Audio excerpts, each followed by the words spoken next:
നട്ടുച്ചയിലേക്ക് ഏവർക്കും സ്വാഗതം. ഒത്തിരി കാര്യങ്ങൾ നമ്മൾ കഴിഞ്ഞ ദിവസങ്ങളിൽ ചർച്ച ചെയ്തു. കാലം തേടുന്ന ചില തിരുത്തലുകളോട് തിരുത്തു പറയാൻ, വക്രീകരണങ്ങളും തെറ്റിദ്ധാരണകളും ബോധപൂർവം ജനിപ്പിക്കുന്ന അല്ലെങ്കിൽ സമൂഹത്തിൽ വ്യാപിപ്പിക്കുന്ന ചില തൽപര കക്ഷികളോട് നോ പറയാനും പ്രതിരോധം തീർക്കാനും നട്ടുച്ച സധൈര്യം മുന്നോട്ട് വന്നിട്ടുണ്ട്. ഇന്ന് നമ്മളിവിടെ ചർച്ച വഹിക്കുന്നത് സമസ്ത കേരള ജമിയത്തുൽ ഉലമയിലെ അഭിമാനകരമായ ഒരു അസ്തിത്വം സമ്മാനിച്ചു തന്ന മനോഹരമായ ഒരു സംവിധാനം ദാറുൽ ഹുദ ഇസ്ലാമിക് യൂണിവേഴ്സിറ്റി.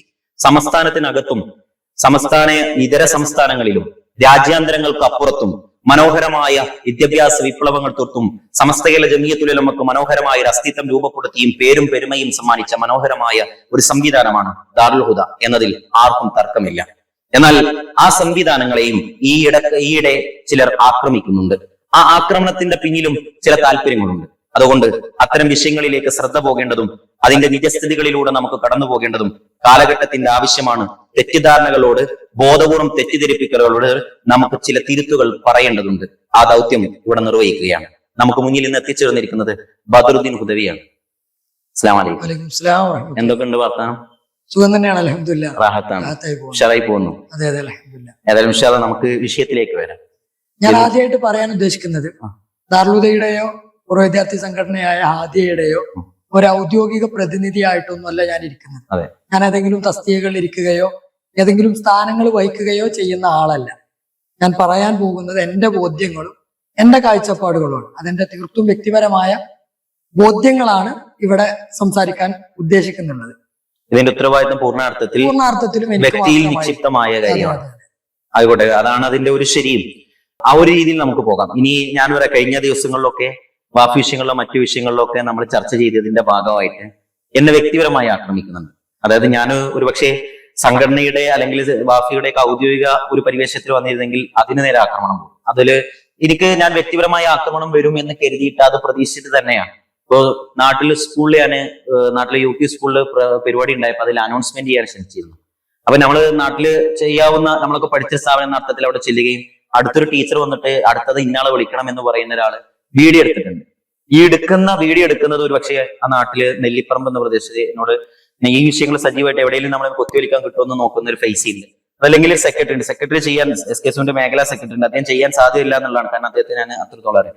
മറ്റുള്ള വ്യക്തിയിൽ നിന്നാണ് ഞാൻ പ്രതീക്ഷിക്കുന്നത്. എന്നാൽ ആ വ്യക്തി ആ വീഡിയോ എടുക്കുന്ന സൈഡ് ഉണ്ടല്ലോ, ആ വീഡിയോ ഷൂട്ട് ചെയ്ത ഭാഗം അവിടെ ഫുള്ള് സ്ത്രീകളായിരുന്നു. അതായതാണ് അതിന്റെ രസം. സ്ത്രീകൾക്കിടയിൽ നിന്ന് എന്നെ വീഡിയോ എടുത്തിട്ട് നമ്മള് ഷിയാറില്ലാത്തവരാണ് അല്ലെങ്കിൽ അത്തരം ഒരു മുഖത്ത് പാലിക്കാത്തവരാണ് എന്നുള്ള ഒരു ധാരണ പെരുപ്പിക്കാൻ വേണ്ടി ശ്രമിക്കുന്ന അത്തരം നീക്കങ്ങളാണ്. അപ്പൊ ആക്രമണങ്ങൾ സ്വാഭാവികമാണ്. പക്ഷേ വ്യക്തിപരമായി ആക്രമിക്കും അതിന്റെ പിന്നിൽ കാര്യമുണ്ട്. ഞാൻ ഉയർത്തിയ ആശയത്തോട്, ഞാൻ ഉയർത്തുന്ന ഒരു രീതിയോട് അല്ലെങ്കിൽ ആ ഒരു നടപടിയോട്, ആ സംസാരത്തോട് വിയോജിക്കാൻ കഴിയുന്നില്ല എന്നുള്ളതാണ്. അപ്പോഴാണ് വ്യക്തിയാക്രമണം നടത്തേണ്ട ഒരു അവസ്ഥയിലേക്ക് അവർ പോകുന്നത്. ഏതായാലും നമുക്ക് ദാറുൽ ഹുദയിലേക്ക് വരാം. ദാറുൽ ഹുദയ എന്ന് പറയുന്നത് അഭിമാനകരമായ സ്ഥാപനമാണ്. ഞാൻ ഇവിടെ നേരത്തെ ഇൻട്രോ പറഞ്ഞ ഒന്നും ആലങ്കാരികമല്ല. അതിനപ്പുറം, ആലങ്കാരികതകൾക്ക് അപ്പുറം ഈ സമൂഹത്തിന് വലിയ പ്രതീക്ഷയും ഈ മത മേഖലകളിലേക്ക് ഒരുപാട് ആളുകളെ അട്രാക്ട് ചെയ്യുന്നതിലും കുട്ടികളെ ഈ സംവിധാനത്തിലേക്ക് വരുന്നതും കേവലം മൂല്യന്മാര് ഒരു പഴയകാല മൂല്യന്മാരിൽ നിന്ന് പുതിയ കാലത്തെ ഒരു ജനറേഷനിലേക്കുള്ള ചേഞ്ചില് ദാറുൽ ഹുദ എന്ന് പറയുന്ന സംവിധാനം വിപ്ലവകരമായ ഒരു മുന്നേറ്റ. അത് CH ഉസ്താദിന്റെ സ്വപ്നമാണ്, ഡോക്ടർ യു ബാപ്പട്ടിയാജിയുടെ സ്വപ്നമാണ്, അങ്ങനെ തുടങ്ങി ഒരുപാട് ആളുകളുടെ സ്വപ്നത്തിന്റെ ഒരു നിദർശനമാണ്, അല്ലെങ്കിൽ അവരുടെ ഒരു സ്വപ്നം പൂവണിഞ്ഞത്. അതായത് ഞാൻ മനസ്സിലാക്കുന്നത് മതസമന്വയ വിദ്യാഭ്യാസം ആദ്യമായി കൊണ്ടുവരുന്നത് MM ബഷീർ മുസ്ലിയാരാണ്. അള്ളാഹു ആഖിറം വെളിച്ചമാക്കി കൊടുക്കട്ടെ. ആ വലിയ മനുഷ്യൻ സംസ്ഥയുടെ കമ്പ്യൂട്ടർ എന്ന അപരനാമത്തിൽ അറിയപ്പെട്ടു. അദ്ദേഹവും ഈ മതസമന്വയ വിദ്യാഭ്യാസം എന്ന് പറയുന്ന ഒരു കൺസെപ്റ്റ് കൊണ്ടുവരുമ്പോൾ അന്ന് ഇത്തരം സമന്വയിക്കുക എന്ന കൺസെപ്റ്റിനോട് വിയോജിപ്പുള്ള ഒരുപാട് ആളുകൾ ഉണ്ടായിരുന്നു. അതെ, കടമേരി റഹ്മാനിയാണ് അദ്ദേഹം ആദ്യമായിട്ട് സ്ഥാപിച്ചത്. അതിന് മുമ്പ് ചെമ്മാട്ടൂർ ദർസ് അങ്ങനെ നടത്തിയിരുന്നു. അത് വലിയ രീതിയിൽ വിജയം കണ്ടില്ല. വിശേഷം റഹ്മാനിയ ക്യാമ്പസ് തുടങ്ങുന്നത് അങ്ങനെയാണ് എന്ന് ഞാൻ ചരിത്രത്തിലൂടെയോ വായിച്ചൊരു ഓർമ്മ. അപ്പൊ ഞാൻ അത് പ്രിപ്പയർ ചെയ്തിട്ട് അങ്ങനെ ഒരു കൃത്യത വരുത്തിയിട്ടല്ല ഞാനത് പറയുന്നത്. എന്റെ ഒരു വായനയിൽ, കഴിഞ്ഞ കാലത്തെ വായനയിലുള്ള ഓർമ്മ പറയണം. ഏതായാലും ദാറുൽ ഹുദ സമന്വയ വിദ്യാഭ്യാസത്തിൽ വിപ്ലവം തീർത്ത ആ വലിയ പ്രസ്ഥാനം, ആ പ്രസ്ഥാനത്തിലെ ഒരു സന്തതി എന്ന അർത്ഥത്തിൽ ഇതിനെ വഹാബിവൽക്കരിക്കാനും ദാറുൽ ഹുദ എന്തൊക്കെയോ ഒരർത്ഥത്തിൽ മൂല്യച്യുതി സംഭവിച്ചിരിക്കുന്നു എന്ന് ചില ആളുകൾ ഈ സമീപകാലത്ത് ഒരു ഹിഡൻ അജണ്ടയോടുകൂടി പ്രവർത്തിക്കുന്നത് നമുക്ക് കാണാൻ പറ്റുന്നുണ്ട്. അതിന്റെ വസ്തുത, ആ സംവിധാനത്തിൽ ഒരുപാട് പ്രശ്നങ്ങളെ അഭിമുഖീകരിച്ചിട്ടുണ്ട്. ഒരുപാട് ഇത്തരം കാര്യങ്ങളോട് ഞോ പറഞ്ഞതിന്റെ പേരിൽ നിങ്ങളും എന്തൊക്കെയോ ആയിട്ടുണ്ട്, അതായത് ആക്കി തീർത്തിട്ടുണ്ട്. അപ്പോ അതില് ഒരുപക്ഷെ ആ അവസ്ഥകളെ അതിജയിച്ച് അതിലൂടെ കടന്നു വന്നൊരു വ്യക്തി എന്ന അർത്ഥത്തിൽ അതിന്റെ ഓരോ കാര്യങ്ങളെയും പറയാനും പങ്കുവെക്കാനും ഏറ്റവും യോഗ്യനാണ്. ഏതായാലും വിഷയത്തിലേക്ക് വരാം. ഇനി ദാറുൽ ഹുദ യഥാർത്ഥത്തിൽ ദാറുൽ ഹുദ സ്ഥാപിത കാലം തൊട്ട് ദാറുൽ ഏറ്റവും വലിയൊരു വിജയം എന്ന് പറയുന്നത് തഖ്വയിൽ അധിഷ്ഠിതമായി സ്ഥാപിക്കപ്പെട്ട ഒരു സംവിധാനമാണ്.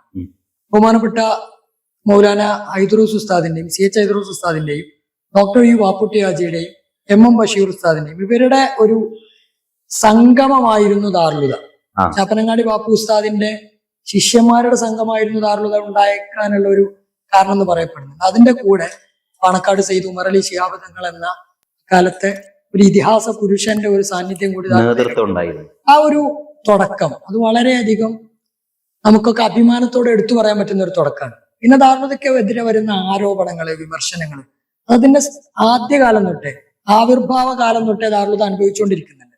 പലതരത്തിലും. ഉദാഹരണത്തിന് ഇപ്പൊ നിങ്ങൾ തന്നെ നേരത്തെ പറഞ്ഞു, ട്രഡീഷണൽ ആയിട്ട് ഇവിടെ നിലനിർത്തി പോരുന്ന ഒരു മതവിദ്യാഭ്യാസത്തിന്റെ ശൈലിയുണ്ട്.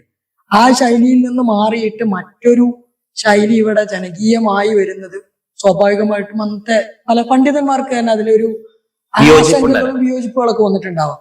അതിനെ ആരോഗ്യകരമായ പറയാൻ പറ്റില്ല. അത് വേറൊരു കാര്യം എന്താണെന്ന് വെച്ചാൽ അന്നത്തെ ഇതിന്റെ വിമർശകരായിട്ടുള്ള ആളുകൾ പിന്നീട് സമന്വയ വിദ്യാഭ്യാസത്തിന്റെ പ്രയോക്താക്കളും പ്രചാരകരുമായി മാറിയിട്ടുണ്ട്. അന്ന് ഇതിനെ വിമർശിച്ചിരുന്നവർ സ്വന്തം ദർസില് സമന്വയ വിദ്യാഭ്യാസം എന്ന് ലെറ്റർ അടിച്ച്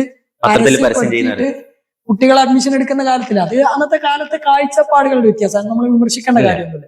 പക്ഷെ ഇന്നുള്ള പല, നിങ്ങൾ നേരത്തെ പറഞ്ഞ ഈ വഹാബിസം പോലുള്ള ആശയങ്ങൾ, ഞാനത് ഒരു രസകരമായിട്ടാണ് നമുക്കത് തോന്നുന്നത്. കാരണം ദാറുൽ ഹുദയിൽ പഠിക്കുന്ന കുട്ടികളെ സംബന്ധിച്ചിടത്തോളം സുന്നത്ത് ജമാഅത്തിന്റെ എല്ലാ കാര്യങ്ങളും മമ്പുറം മഖാമ് നടത്തുന്ന സ്ഥാപനമാണ് ദാറുൽ ഹുദ. ഈ സ്ഥാപനത്തിന് ഇങ്ങനെ വഹാബികളുടെ സ്ഥാപനമായി മാറാൻ കഴിയും? മമ്പുറത്ത് എല്ലാ ആഴ്ചകളിലും ആയിരങ്ങളെ വിളിച്ചിട്ട് സ്വലാത്ത് നടത്തുന്ന, സ്വലാത്ത് ചൊല്ലിക്കൊടുക്കുന്നത് അവിടുത്തെ കുട്ടികളും അവിടുത്തെ ഉസ്താദുമാരുമാണ്. എല്ലാ ദിവസവും ഹദ്ദാദ് റാത്തീബ് ചൊല്ലുന്ന, മജ്ലിസുന്നൂർ ചൊല്ലുന്ന, പരിശുദ്ധ റബീഉൽ അവ്വലിൽ 30 ദിവസവും പള്ളിയിലുള്ള മൗലിദ് പാരായണത്തിന് പുറമെ ഓരോ ക്ലാസ് മുറികളിലും മൗലിദ് പാരായണം നടക്കുന്ന സ്ഥാപനമാണ് ദാറുൽ ഹുദ. എല്ലാത്തിനും പുറമെ മാസത്തിലൊരിക്കൽ അത്താസ് റാത്തീബ് എന്ന് പറയുന്ന പല സ്ഥാപനങ്ങളിലും കേട്ടുകേൾവി പോലും ഉണ്ടാവില്ല. അത്താസ് റാത്തീബ് എല്ലാ തുടക്കം മുതൽ ഇന്നു വരെ എല്ലാ മാസവും പാരായണം ചെയ്യുന്നുണ്ട് ദാറുൽ ഹുദയിൽ. ഇതൊന്നും പരസ്യപ്പെടുത്തി ഞങ്ങൾ സുന്നത്ത് ജമാഅത്തിന്റെ ഇന്നാലിന്റെ കാര്യങ്ങളൊക്കെ സർട്ടിഫിക്കറ്റ് വാങ്ങാനല്ലല്ലോ. എന്തിന്? സുന്നത്ത് ജമാഅത്ത് എന്ന് പറയുന്നത് എന്താണെന്ന് നമ്മുടെ പ്രപിതാക്കൾ നമുക്ക് പഠിപ്പിച്ചു തന്നിട്ടുണ്ട്. ഞാൻ സമസ്തയുടെ ജനറൽ സെക്രട്ടറി ബഹുമാന്യനായ ഷെയ്ഖുന ചെറുശ്ശേരി ഉസ്താദിന്റെ മുന്നിൽ ക്ലാസ്സിൽ ഇരുന്നിട്ട് പഠിച്ചു പോകുന്നതാണ്. ഹൈദറൂസ് ഉസ്താദിന്റെ കണ്ടു വളർന്നവരാണ് ഹുദവികൾ. ഈ ഹുദവികളെയും ദാറുൽ ഹുദയും അതിന്റെ നിലവിലുള്ള ആളുകളെയൊക്കെ ഇത്തരത്തിൽ ഒരു തരത്തിലേക്ക് മാറ്റുന്നത് ഈ വഹാബി ചാപ്പ കുത്തുന്നതിന് പിന്നിൽ വേറൊരു കാര്യമാണ്. വഹാബി ചാപ്പ കുത്തുന്നത് എന്താന്ന് വെച്ചാൽ സമസ്തയാണ് നമ്മുടെയൊക്കെ ഒരു മാതൃസംഘടന. ഈ സമസ്തയുടെ പുറത്തേക്ക് എത്തിച്ചാലേ ഈ എതിർക്കുന്ന ആളുകൾക്ക് കൂടുതൽ ആളുകൾക്കിടയിലേക്ക് ഇറങ്ങിത്തിരിക്കാൻ പറ്റുള്ളൂ. സമസ്തയാണ് ഇവിടുത്തെ ഒരു ബഹുജന സംഘടനയാണ്. ബഹുജന സംഘടനയാണ് സമസ്ത. ഈ ബാക്കിയെല്ലാം ഇതിൽ നിന്ന് ഉണ്ടായിപ്പോയത്. അതെ, യഥാർത്ഥത്തിൽ കേരളത്തിൽ നിലനിന്നിരുന്ന ഒരു സുന്നത്ത് ജമാഅത്ത് അതിനെ നിലനിർത്താൻ വേണ്ടിയിട്ടാണ് സമസ്ത രൂപീകരിക്കപ്പെടുന്നത്. സ്വാഭാവികമായിട്ടും സമസ്ത രൂപീകരിക്കപ്പെടുന്ന ഒരു അനിവാര്യ സാഹചര്യം നമുക്കറിയാം. അത് ഇവിടെ വഹാബി പ്രസ്ഥാനം രൂപപ്പെടുന്ന സമയത്താണ്. സ്വാഭാവികമായിട്ടും സമസ്തക്കകത്തുള്ള ഒരാളെ സമസ്ത വിരുദ്ധനാക്കി മാറ്റണമെങ്കിൽ, ഈ ഒരു സമൂഹത്തിന്റെ പുറത്തേക്ക് മാറ്റണമെങ്കിൽ അയാളെ വഹാബിയാക്കിയാലേ കഴിയുള്ളൂ. അത് കൃത്യമായി അറിയുന്ന ആളുകളാണ് എതിരാളികൾ. അത് ഈ സമീപകാലത്ത് നമ്മൾ കണ്ടിട്ടുള്ള ഒരു കാര്യമാണ്. ചില ആളുകളെ എതിർത്താൽ, ചില ആളുകൾക്ക് ആ സ്ഥാപനങ്ങളിൽ ഇടം കൊടുക്കുന്നില്ലെങ്കിൽ, ചില ആളുകളെ ആ സ്ഥാപനത്തിലെ സമ്മേളനത്തിലോ അതിന്റെ കമ്മിറ്റിയിലോ ഒരർത്ഥത്തിലോ അടുപ്പിക്കുന്നില്ല എന്ന് കണ്ടാൽ ആ വിഭാഗം ആസൂത്രിതമായി ഈ സ്ഥാപനങ്ങളെ, അവരടുപ്പിക്കാത്ത സ്ഥാപനങ്ങളെയൊക്കെ വഹാബിവൽക്കരിക്കും. അതിലെ ഉസ്താദുമാരെ വഹാബിവൽക്കരിക്കും, അതിന്റെ കമ്മിറ്റി വഹാബിവൽക്കരിക്കും. അതെ, അതിൽ ഒരു വിചിത്രവാദം എന്താ അറിയോ? ഈ പറയുന്ന ആളുകൾ ഞങ്ങളുടെ പ്രവർത്തനം മൂലം, അത് സംഭവമാണ്, അവരുടെ പ്രവർത്തനം അവരുടെ ശ്ലാഘനീയമായ പ്രവർത്തനമാണ്. ആ പ്രവർത്തനം മൂലം വഹാബി സംവിധാനങ്ങൾ 18-20 ശാഖകളായി പരസ്പരം ഭിന്നിച്ച് അവർ തമ്മിൽ പോരടിക്കുന്ന ഒരു സ്ഥിതിയിലേക്ക് എത്തിയിട്ടുണ്ട്. അങ്ങനെ ഒരു കോൾമേൽ കൊള്ളുമ്പോൾ, അഭിമാനം കൊള്ളുമ്പോൾ അവർ തന്നെ പറയാണ് കേരളത്തിലെ സുന്നി സ്ഥാപനങ്ങൾ വഹാബിയായിരിക്കുന്നു. ഇത് പരസ്പരം വൈരുദ്ധ്യം. അർത്ഥത്തില് ഈ സമസ്ത ഇവിടെ ഉണ്ടാക്കി വെച്ച വലിയൊരു വിപ്ലവം വിദ്യാഭ്യാസ വിപ്ലവമാണ്. അതെ, ഒരുപാട് സംവാദങ്ങളും പ്രഭാഷണങ്ങളും എന്നതിനേക്കാളൊക്കെ അപ്പുറം സുന്നത്ത് ജമാഅത്തിനെ കൃത്യമായി അറിയുന്ന ഒരുപാട് ആളുകൾ ഉണ്ടാക്കി തീർത്തത് സമസ്ത മുന്നോട്ട് വെക്കുന്ന മദ്രസ സംവിധാനം, അതുപോലെ തന്നെ നമ്മുടെ ദാറുൽ ഹുദ പോലുള്ള വാഫി പോലുള്ള സംവിധാനങ്ങൾ, പട്ടിക്കാട് ജാമിഅ നൂരിയ അടക്കമുള്ള ഒരുപാട് സംവിധാനങ്ങൾ ഇത്തരത്തില് ഒരുപാട് ശരീഅത്ത് കോളേജുകളിലൂടെ, അറബി കോളേജുകളിലെ ദർസുകളിലൂടെ കൃത്യമായി ഈ ഒരു സുന്നത്ത് ജമാഅത്തിനെ പൊതുജനങ്ങളിലേക്ക് കൃത്യമായിട്ട് പ്രചാരണം നടത്താൻ സമസ്തക്ക് കഴിഞ്ഞിട്ടുണ്ട് എന്നുള്ളത് കൊണ്ടാണ് യഥാർത്ഥത്തിൽ വഹാബി പ്രസ്ഥാനങ്ങൾക്കൊന്നും ഇവിടെ വലിയ രീതിയിലുള്ള ക്ലച്ച് പിടിക്കാതെ പോകുന്നത്. ഒരു നവോത്ഥാനവും പുരോഗമനവുമാണ് ഞങ്ങളുടേത് എന്ന് പറയുമ്പോഴും പുതിയ കാലത്തും അവർക്ക് വേണ്ട രീതിയിൽ അവരുടെ സംഘടനാ സംവിധാനങ്ങൾക്ക് സമസ്തയെ പോലെ എത്തിപ്പിടിക്കാൻ കഴിയാതെ പോകുന്നത് ഈ വിദ്യാഭ്യാസ വിപ്ലവം കൊണ്ടാണ്. കാര്യങ്ങളിലൊന്നും ഇല്ലാത്ത ആളുകളാണ് പലപ്പോഴും ഈ വിദ്യാഭ്യാസ സംവിധാനങ്ങളുടെ പിന്നിലില്ലാത്ത ഈ മതവിദ്യാഭ്യാസ സുന്നത്ത് ജമാഅത്തിനെ പ്രചരിപ്പിക്കാൻ മതവിദ്യാഭ്യാസ രംഗത്ത് ഇല്ലാത്ത ആളുകളാണ് പലപ്പോഴും ഈ സ്ഥാപനങ്ങൾക്കെതിരെ രംഗത്ത് വരുന്നത്. അതായത് അവര് ഈ ഒരു മേഖലയിൽ ഒന്നും ചെയ്തിട്ടില്ല. ഇല്ല, അവര് ഇതിങ്ങനെ പ്രഘോഷണം ചെയ്ത് അല്ലെങ്കിൽ അഹ്ലുസുന്നത്ത് വൽ ജമാഅത്തിന്റെ ഹോൾസെയിൽ സർട്ടിഫിക്കറ്റ് വിതരണക്കാരായിട്ട് സ്വയം അങ്ങ് പരിവേഷത്തിന്റെ കുപ്പായിട്ട് ഇറങ്ങുന്നവരായിട്ട് മാത്രമുള്ള ആളുകളാണ്. അതായത് ഇവര് ഇതിന് സമാനമായ ഒരു സംവിധാനം നടത്തുകയോ ഇത്തരം ഒരു ജനറേഷന് വിദ്യാഭ്യാസത്തിലൂടെയാണ് ഒരു ജനറേഷനെ ക്രിയേറ്റ് ചെയ്യാൻ പറ്റുക. ആ ഒരു ദൗത്യ നിർവഹണത്തിൽ അവർ വട്ടപൂജയാണ്. എന്നാൽ ഇത് ചെയ്യുന്ന ആളുകൾ അവരുടെ ഇംഗിതം അവരെ കൂടി പരിഗണിക്കണം, അല്ലെങ്കിൽ അവരുടെ കൂടി ഉൾക്കൊള്ളുന്ന ഒരു രീതിയിലേക്ക് അവരുടെ സങ്കുചിതത്വം ഉൾക്കൊള്ളുന്നില്ല എങ്കിൽ അവർ ആക്ഷേപിക്കണം. ഇനി വേറെ ഒന്ന്, നിങ്ങൾ നേരത്തെ പറഞ്ഞു ഈ സ്ഥാപനങ്ങളിൽ നിന്ന് മാറ്റി നിർത്തപ്പെടുക. യഥാർത്ഥത്തിൽ മാറ്റി നിർത്തുകയല്ല, അവരതിന് യോഗ്യരല്ലാത്തതുകൊണ്ട് അവിടെ എത്തിച്ചേരാത്തതാണ്. അതൊരു കാര്യമാണ്, അതൊരു വലിയ കാര്യമാണ്. അവരങ്ങോട്ട് എത്തിപ്പെടണേ. ഒരു സംവിധാനമാകുമ്പോൾ അതിന്റെ കമ്മിറ്റിയിൽ ഉത്തരവാദിത്തപ്പെട്ട സ്ഥലങ്ങളിൽ എത്തണമെങ്കിൽ അതുമായി ബന്ധപ്പെട്ട ദാർലുദ, പ്രത്യേകിച്ചും ദാർലുദ അത് രൂപീകരിക്കപ്പെട്ട സുന്നി മാലിന്യ ഫെഡറേഷന് കീഴിലാണ്. ഇതിന്റെ യഥാർത്ഥത്തിൽ ഈ ഒരു നമുക്ക് വിമർശനങ്ങളിലേക്ക് വരാം. ഇതിന്റെ ഇന്നത്തെ സമകാലിക സാഹചര്യത്തിൽ ഇതിന്റെ വിമർശകർ എന്ന് പറയുന്നത് അത് യഥാർത്ഥത്തിൽ ദാർലുദയുടെ വിമർശകരല്ല, ബഹാവുദ്ദീൻ ഉസ്താദിന്റെ വിമർശകരല്ല. അവര് വിമർശിക്കുന്നത് വലിയ ഒരു സിസ്റ്റത്തെ, ഒരു സ്ട്രീമിനെയാണ്. ദാർലുദ അടക്കമുള്ള സംവിധാനങ്ങൾ മുന്നോട്ട് വെക്കുന്ന ഒരു പൊതു സ്ട്രീമുണ്ട്. മുഖ്യധാര എന്ന് പറയുന്ന പാണക്കാട് തങ്ങൾമാരെ അംഗീകരിക്കുന്ന, അവരുടെ നേതൃത്വത്തിന് കീഴിൽ അടിയുറച്ചു നിൽക്കുന്ന, അതുപോലെ തന്നെ മുസ്ലിം ലീഗ് എന്ന് പറയുന്ന സംഘടനയുമായി ബന്ധം പുലർത്തുന്ന ഇത്തരം സംവിധാനങ്ങളെയെല്ലാം നമ്മള് തുടക്കത്തില്, ഞാനൊക്കെ 2017-18 കാലം തൊട്ട് ഈ ആളുകളുടെ ഈ പ്രവർത്തനങ്ങൾ വിമർശിക്കുന്നുണ്ട്. പലപ്പോഴും നമ്മളോട് എന്തിനാണ് നിങ്ങൾ ഇങ്ങനെ പറയുന്നത് എന്ന് പറയുന്ന ആളുകൾ ഇന്ന് നമ്മളോട് പറയുന്നുണ്ട്, നിങ്ങൾ അന്നേ മനസ്സിലാക്കിയല്ലേ. അതാണ് ശരി. അന്ന് ദാർലുദക്കെതിരെയും നമുക്കെതിരെയൊക്കെ ആരോപണങ്ങൾ വരുന്ന ഒരു സമയമാണ്. അപ്പൊ മനസ്സിലാകും നമുക്ക് ഹുദവി സംവിധാന ദാർലുദ തികച്ചും അഹ്ലുസുന്നത്ത് വൽ ജമാഅത്ത് മഹാനായ ചെറുശ്ശേരി ഉസ്താദ് വരച്ചു കാണിച്ച അവരുടെ തർബീയത്തിൽ മനോഹരമായി മുന്നോട്ട് പോയ ഒരു പൈതൃകവും ആ പൈതൃകത്തിൽ കൂടെ തന്നെ ഇപ്പോഴും മുന്നോട്ട് പോകുന്ന ഒരു പ്രസ്ഥാനമാണ്. പക്ഷേ സമീപകാലത്ത് അതിനെ വഹാബിവൽക്കരിക്കുന്നതിന്റെ പിന്നിലെ ചില താല്പര്യങ്ങൾ ഉണ്ടാവും. അത് കൂടി ഒന്ന് വിശദീകരിക്കേണ്ടത്. എന്തായാലും നമുക്ക് അറിയുന്ന ഒരു കാര്യമാണ്, ദാർലുദക്കെതിരെ മാത്രമല്ല വഹാബി ആരോപണങ്ങൾ വന്നത്. ഉമ്മുൽ മദാരിസീൻ ജാമിഅയിലെ അധ്യാപകർക്കെതിരെ, അതിന്റെ ഭാരവാഹികൾക്കെതിരെ വർഷങ്ങളോളമായി അതിനുവേണ്ടി പണിയെടുക്കുന്ന ആ ഒരു സ്ഥാപനത്തിന് വേണ്ടി വിദേശ രാജ്യങ്ങളിലൊക്കെ പോയി പണം സമ്പാദിച്ച അവിടുത്തെ കുട്ടികളെയും ഈ വിദ്യാഭ്യാസ സംവിധാനത്തിൽ കൊണ്ടു നടക്കുന്ന ആളുകളൊക്കെ വഹാബിയാക്കപ്പെട്ടു. ഈ ഒരു ഞാൻ നേരത്തെ പറഞ്ഞു, അതെ, ഒറ്റ കാര്യം, അതായത് ആ ഒരു സ്ട്രീമിനെ പൊളിച്ചിട്ട് ഞങ്ങൾ മുന്നോട്ട് വെക്കുന്ന മറ്റൊരു എക്സ്ട്രീം എന്ന് തോന്നിപ്പിക്കുന്ന, എക്സ്ട്രീം സുന്നിസം എന്ന് തോന്നിപ്പിക്കുന്ന, യഥാർത്ഥത്തിൽ അവരുടെ ഇവിടെ ഒരു കാര്യമുണ്ട്. BJPയും RSSും കാണിക്കുന്ന എന്താണ് അറിയോ? ഞങ്ങളാണ് യഥാർത്ഥ ഹിന്ദുക്കൾ, ഞങ്ങളാണ് ഹിന്ദുത്വത്തിന്റെ, ഞങ്ങൾ പറയുന്നതാണ് യഥാർത്ഥ ഹിന്ദുയിസം എന്ന് പറഞ്ഞിട്ട് അതിനു വേണ്ടിയിട്ട് യഥാർത്ഥത്തിൽ അതിന്റെ പിന്നിൽ കാപ്പടുന്നുണ്ട്. അവർക്ക് ലക്ഷ്യമുണ്ട്, രാഷ്ട്രീയ ലക്ഷ്യം, അതിനെ സാധ്യമാക്കാനാണ്. അപ്പോ ഹിന്ദുത്വത്തിന്റെ യഥാർത്ഥ പ്രതീകക്കാര് അല്ലെങ്കിൽ അവതാരമായിട്ട് മോഡിയൊക്കെ അവതരിപ്പിക്കാൻ ഞങ്ങളാണ് യഥാർത്ഥ ഹിന്ദുക്കൾ എന്ന് പറഞ്ഞ് സ്വാമി അഗ്നിവേശിനെ പോലുള്ള ആളുകൾ അതിനെ എതിർത്തിട്ടുണ്ട്. എന്നാൽ അതിന്റെ മറ്റൊരു രൂപം അല്ലെങ്കിൽ അതിന്റെ ഒരു പകർപ്പ് എന്ന അർത്ഥത്തിൽ ഇവിടെ കാണാൻ പറ്റും.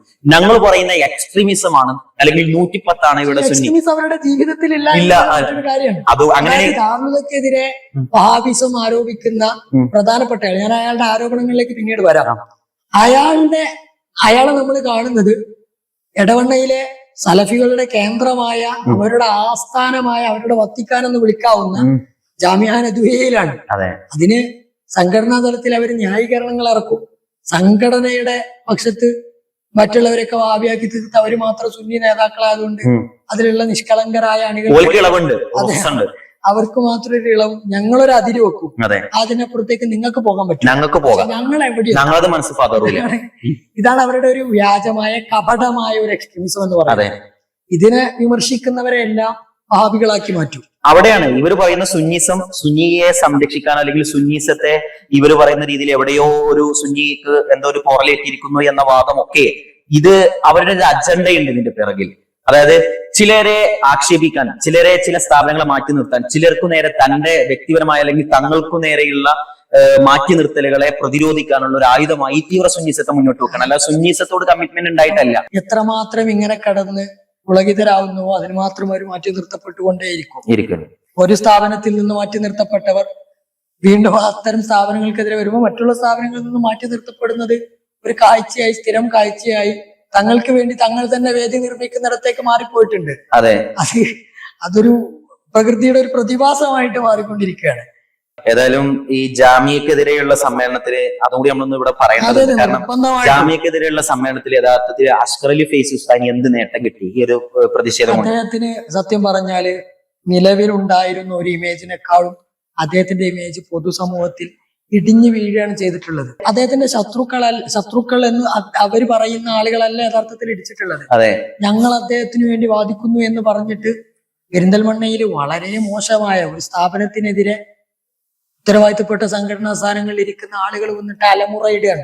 സ്ഥാപനത്തിന്റെ പ്രസിഡന്റിനും ജനറൽ സെക്രട്ടറിയുമെതിരെ അവിടെ അദ്ദേഹത്തിന്റെ ഇവരുടെയൊക്കെ കൂടെ സംഘടനയിൽ വർക്ക് ചെയ്യുന്ന ഒരാൾ ചോദിച്ച ചോദ്യം, ഇവർക്കാർ അധികാരം കൊടുത്തു എന്നാണ്. സമസ്തയാണ് അവർക്ക് അധികാരം കൊടുത്തത്. സമസ്തയുടെ സ്ഥാപനത്തിൽ സമസ്തയാണ് അവരെ പ്രസിഡന്റും സെക്രട്ടറി ആയിട്ട് നിയമിച്ചിട്ടുള്ളത്.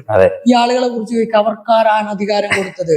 ഇവരാണ് സമസ്ത, ബാക്കിയുള്ളവരൊന്നും സമസ്തയല്ല എന്ന് പറയുന്നതില് യഥാർത്ഥത്തിൽ ഇദ്ദേഹത്തിന്റെ ഈ ഒരു അസ്കർ അലി ഫൈസി, എനിക്ക് അദ്ദേഹത്തോട് വ്യക്തിപരമായിട്ട് യാതൊരു ഞാൻ ആദരണീയ സംസ്ഥയുടെ മുഷാവറ അംഗത്വമുണ്ട് എന്നതുകൊണ്ട് തന്നെ അത്യധികം ആദരവോട് കൂടിയാണ് കാണുന്നത്. പക്ഷെ ആ മനുഷ്യനെ അപഹാസ്യമാക്കി അപകീർത്തിപ്പെടുത്തി പെരിന്തൽമണ്ണയുടെ നഗരമധ്യത്തിലിട്ട് ആ മനുഷ്യനെ അങ്ങേയറ്റം തേജോവധം ചെയ്യുന്ന രീതിയിലേക്കാണ്. കാരണം എന്താ ചോദിച്ചാൽ, ഒരു സ്ഥാപനത്തിൽ നിന്ന് മാറുക എന്ന് പറയുന്ന, ഒരു സ്ഥാപനത്തിന് കമ്മിറ്റി മാറ്റുക എന്ന് പറഞ്ഞ ഒരു ആൾക്കാരെ സംബന്ധിച്ചിടത്തോളം വലിയ റൈബൊന്നുമല്ല.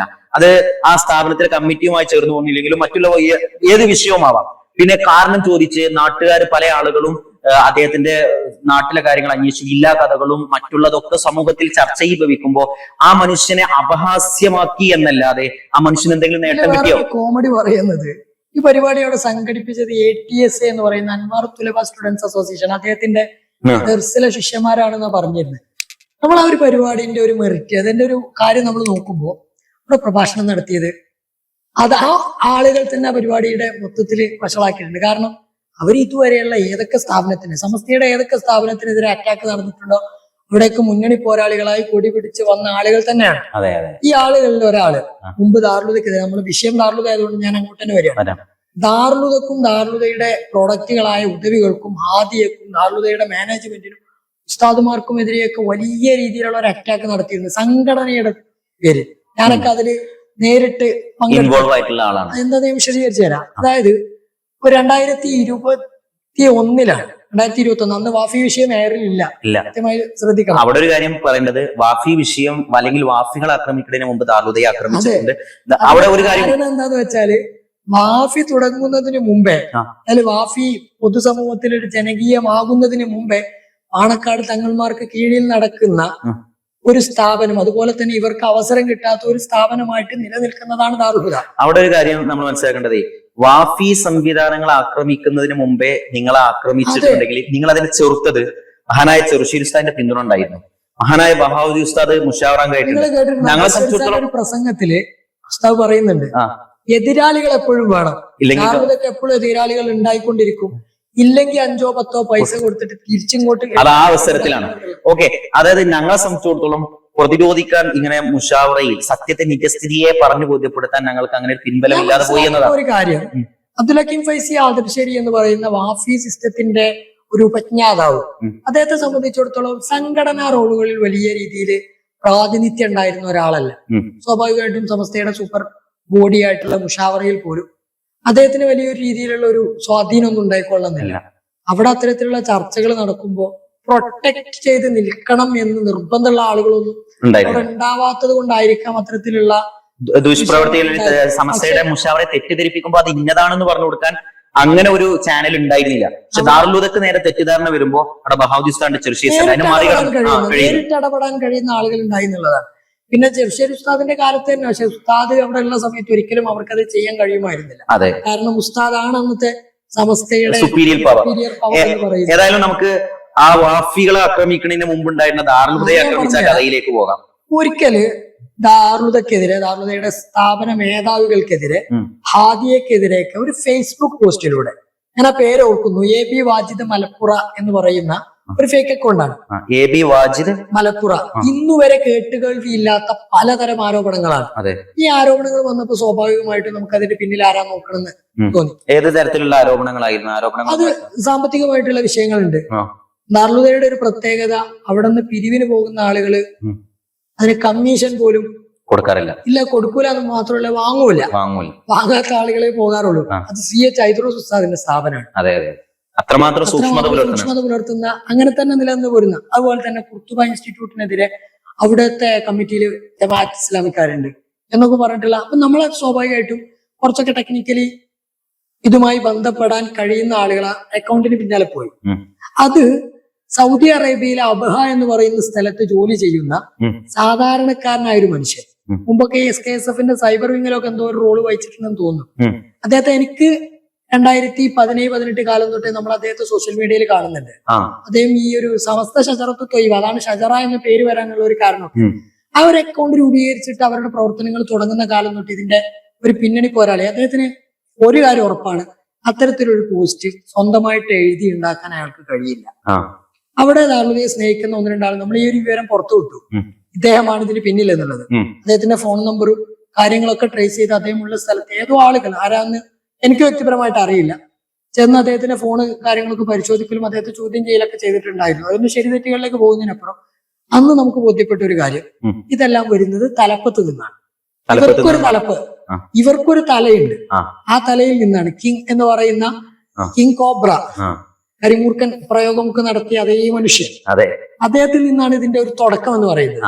ഇത് കഴിഞ്ഞ് നമ്മൾ അയാൾക്കെതിരെ നടപടി എടുക്കണമെന്ന് പറഞ്ഞ് ദാറുൽഹുദയെ സ്നേഹിക്കുന്ന ആളുകൾ ആവശ്യപ്പെടുന്നു.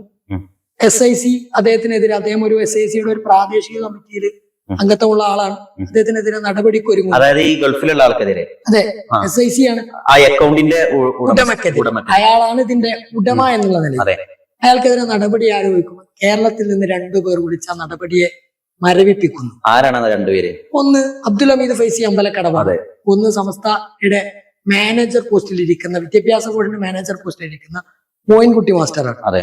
ഇതിന്റെ കാര്യങ്ങളിലേക്കൊക്കെ നമുക്ക് വരാം. അതിനു മുമ്പ് ഇതെല്ലാം കഴിഞ്ഞ് തൊട്ടുടനെയാണ് ദാറുൽഹുദക്കെതിരെയും അന്ന് വാഫി സിസ്റ്റത്തിനെതിരെയും ഉണ്ട് എന്ന് തോന്നുന്നു, ഭാഗികമായി.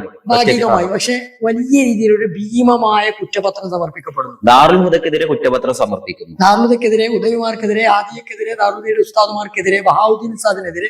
അതിന്റെ കൂട്ടത്തിൽ 1-2 കാര്യങ്ങൾ ചെറിയ രീതിയിൽ വാഫിക്കെതിരെ ഉണ്ടെന്ന് തോന്നുന്നു. എനിക്ക് അതിനെ പറ്റി ഡീറ്റെയിൽ ആയിട്ട് അറിയില്ല. ആ കാലം ഓർമ്മ ഉണ്ടോ? 2021 2021 കുറ്റപത്രം സമർപ്പിച്ചത് ആരുടെ പേരിലായിരുന്നു? അത് സുന്നി യുവജന സംഘത്തിന്റെ പേരിലാണ്. അന്ന് SYSന്റെ പ്രസിഡന്റ് പാണക്കാട് സെയ്ദ് ഹൈദരലി ശിഹാബ് തങ്ങളാണ്, ജനറൽ സെക്രട്ടറി സെയ്ദ് മുഹമ്മദ് കോയ തങ്ങൾ ജമലുലിയാണ്. അവര് 2 പേർക്കും ഇതിൽ വലിയൊരു ബന്ധമൊന്നും ഇല്ല എന്നുള്ളതാണ്. ഹൈദരലി തങ്ങൾക്ക് അറിയ പോലും ഇല്ല, അവരറിഞ്ഞിട്ട് പോലും ഇല്ല. അവരുടെ പേരിലാണ് ഒപ്പും കാര്യങ്ങളൊക്കെ വന്നത്, അവരുടെ പേരിലാണ് ഈ സംഗതി സമർപ്പിക്കുന്നത്. സ്വാഭാവികമായിട്ടും ഇതുമായിട്ട് ബന്ധപ്പെട്ട് മുഷാവറക്ക് ഒരു കത്ത് വരുന്നു. മുഷാവറ അതുമായി പഠിക്കാൻ 7-അംഗ സമിതിയെ ഏൽപ്പിക്കുന്നു. 7-അംഗ സമിതിയിലെ പ്രധാനിയായിട്ടുണ്ടായിരുന്നത് നിലവിലെ സമസ്ത ട്രഷററും അന്ന് ജോയിന്റ് സെക്രട്ടറി ആയിട്ടുണ്ടായിരുന്ന ഉമർ ഉസ്താദാണ്. അതുപോലെ തന്നെ ഉമർ ഫൈസി മുക്ക സമിതിയിലുണ്ട്, AV അബ്ദുറഹ്മാൻ മുസ്ലിയാരുണ്ട്. വയനാട് ഈ കുറ്റപത്രത്തെ തുടർന്നുള്ള ഈ കാര്യങ്ങൾ അന്വേഷിക്കാൻ വേണ്ടിയിട്ട് അന്വേഷണ സമിതി, വയനാട് മൂസക്കോയ ഉസ്താദ് ഉണ്ട്, ഹൈദർ ഫൈസി ഉസ്താദ് ഉണ്ട്, പനങ്ങാങ്ങര ഹൈദർ ഫൈസി ഉസ്താദ്, മുസ്തഫൽ ഫൈസി ഉസ്താദ് ഉണ്ട് എന്നിങ്ങനെ എനിക്ക് കൃത്യമായിട്ട് ഇത്രയും ആളുകളൊക്കെ തന്നെയാണ്. ഇവരെല്ലാവരും ഉള്ള ഒരു സമിതിയാണ് നമ്മളെ ആദ്യം ഉത്തരവാദിത്തപ്പെട്ട രീതിയിൽ ആദ്യം ഹുസൈനും അതുപോലെ തന്നെ ദാറുൽഹുദയുടെ കമ്മിറ്റി മെമ്പർമാരെയൊക്കെ വിളിച്ചിട്ടുണ്ടായിരുന്നു. എനിക്ക് തോന്നുന്നത് ഉസ്താദ് പറഞ്ഞത് ഉദവിമാർ എന്തൊക്കെ ചെയ്യും, ഫൈസിമാർ എന്തൊക്കെ ചെയ്യും എന്നുള്ള കാര്യത്തിന് ജാമിയ കമ്മിറ്റിക്ക് അതിന് ഉത്തരവാദിത്തം ഏൽക്കാൻ പറ്റൂല. ഉദവിമാരുടെ ഭാഗത്ത് നിന്ന് വന്നത് അവരെ നിങ്ങൾ വിളിച്ചിട്ട് അന്വേഷിക്കണം, അവര് സമസ്തക്കാരാണ്, സമസ്തയെ അംഗീകരിക്കുന്നവരാണ് എന്ന് പറഞ്ഞത് കൊണ്ടാണ് എന്നാണ് ഞങ്ങൾ വിശ്വസിക്കുന്നത്. കാരണം ഞാനടക്കമുള്ള ആളുകൾക്കെതിരെക്കാൾ വിമർശനങ്ങളുണ്ട്. എന്റെ ഒക്കെ ചെറിയ കാര്യങ്ങളാണ്, പക്ഷെ വലിയ രീതിയിലുള്ള ആരോപണങ്ങൾ ആ കത്തിനകത്തുണ്ട്. ഞാൻ പറഞ്ഞുതരാം. സീനിയർ ഉദവിമാർ എന്നതിനപ്പുറം ഹാദിയക്കെതിരെ, ഹാദിയ നടത്തുന്ന പദ്ധതികൾക്കെതിരെ, ഹാദിയയുടെ ഏറ്റവും ആളുകൾ വളരെ ശ്രദ്ധിക്കുന്ന താവൻ പദ്ധതിക്കെതിരെ ബീഹാറിലെ കിഷൻഗഞ്ചിലുള്ള കുർത്തുബ ഇൻസ്റ്റിറ്റ്യൂട്ടിനെതിരെ, ദാറുൽ എന്ന് പറയുന്ന മഹത്തായ സ്ഥാപനത്തിനെതിരെ, ബഹാഉദ്ദീൻ ഉസ്താദിനെതിരെ പലതരം ആരോപണങ്ങൾ.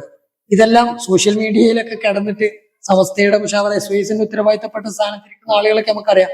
അവരാരും ഏതായാലും കുത്തിയിരുന്നിട്ട് ഈ സാധനങ്ങൾ കണ്ടെത്തി വർഷങ്ങൾക്ക് മുമ്പ്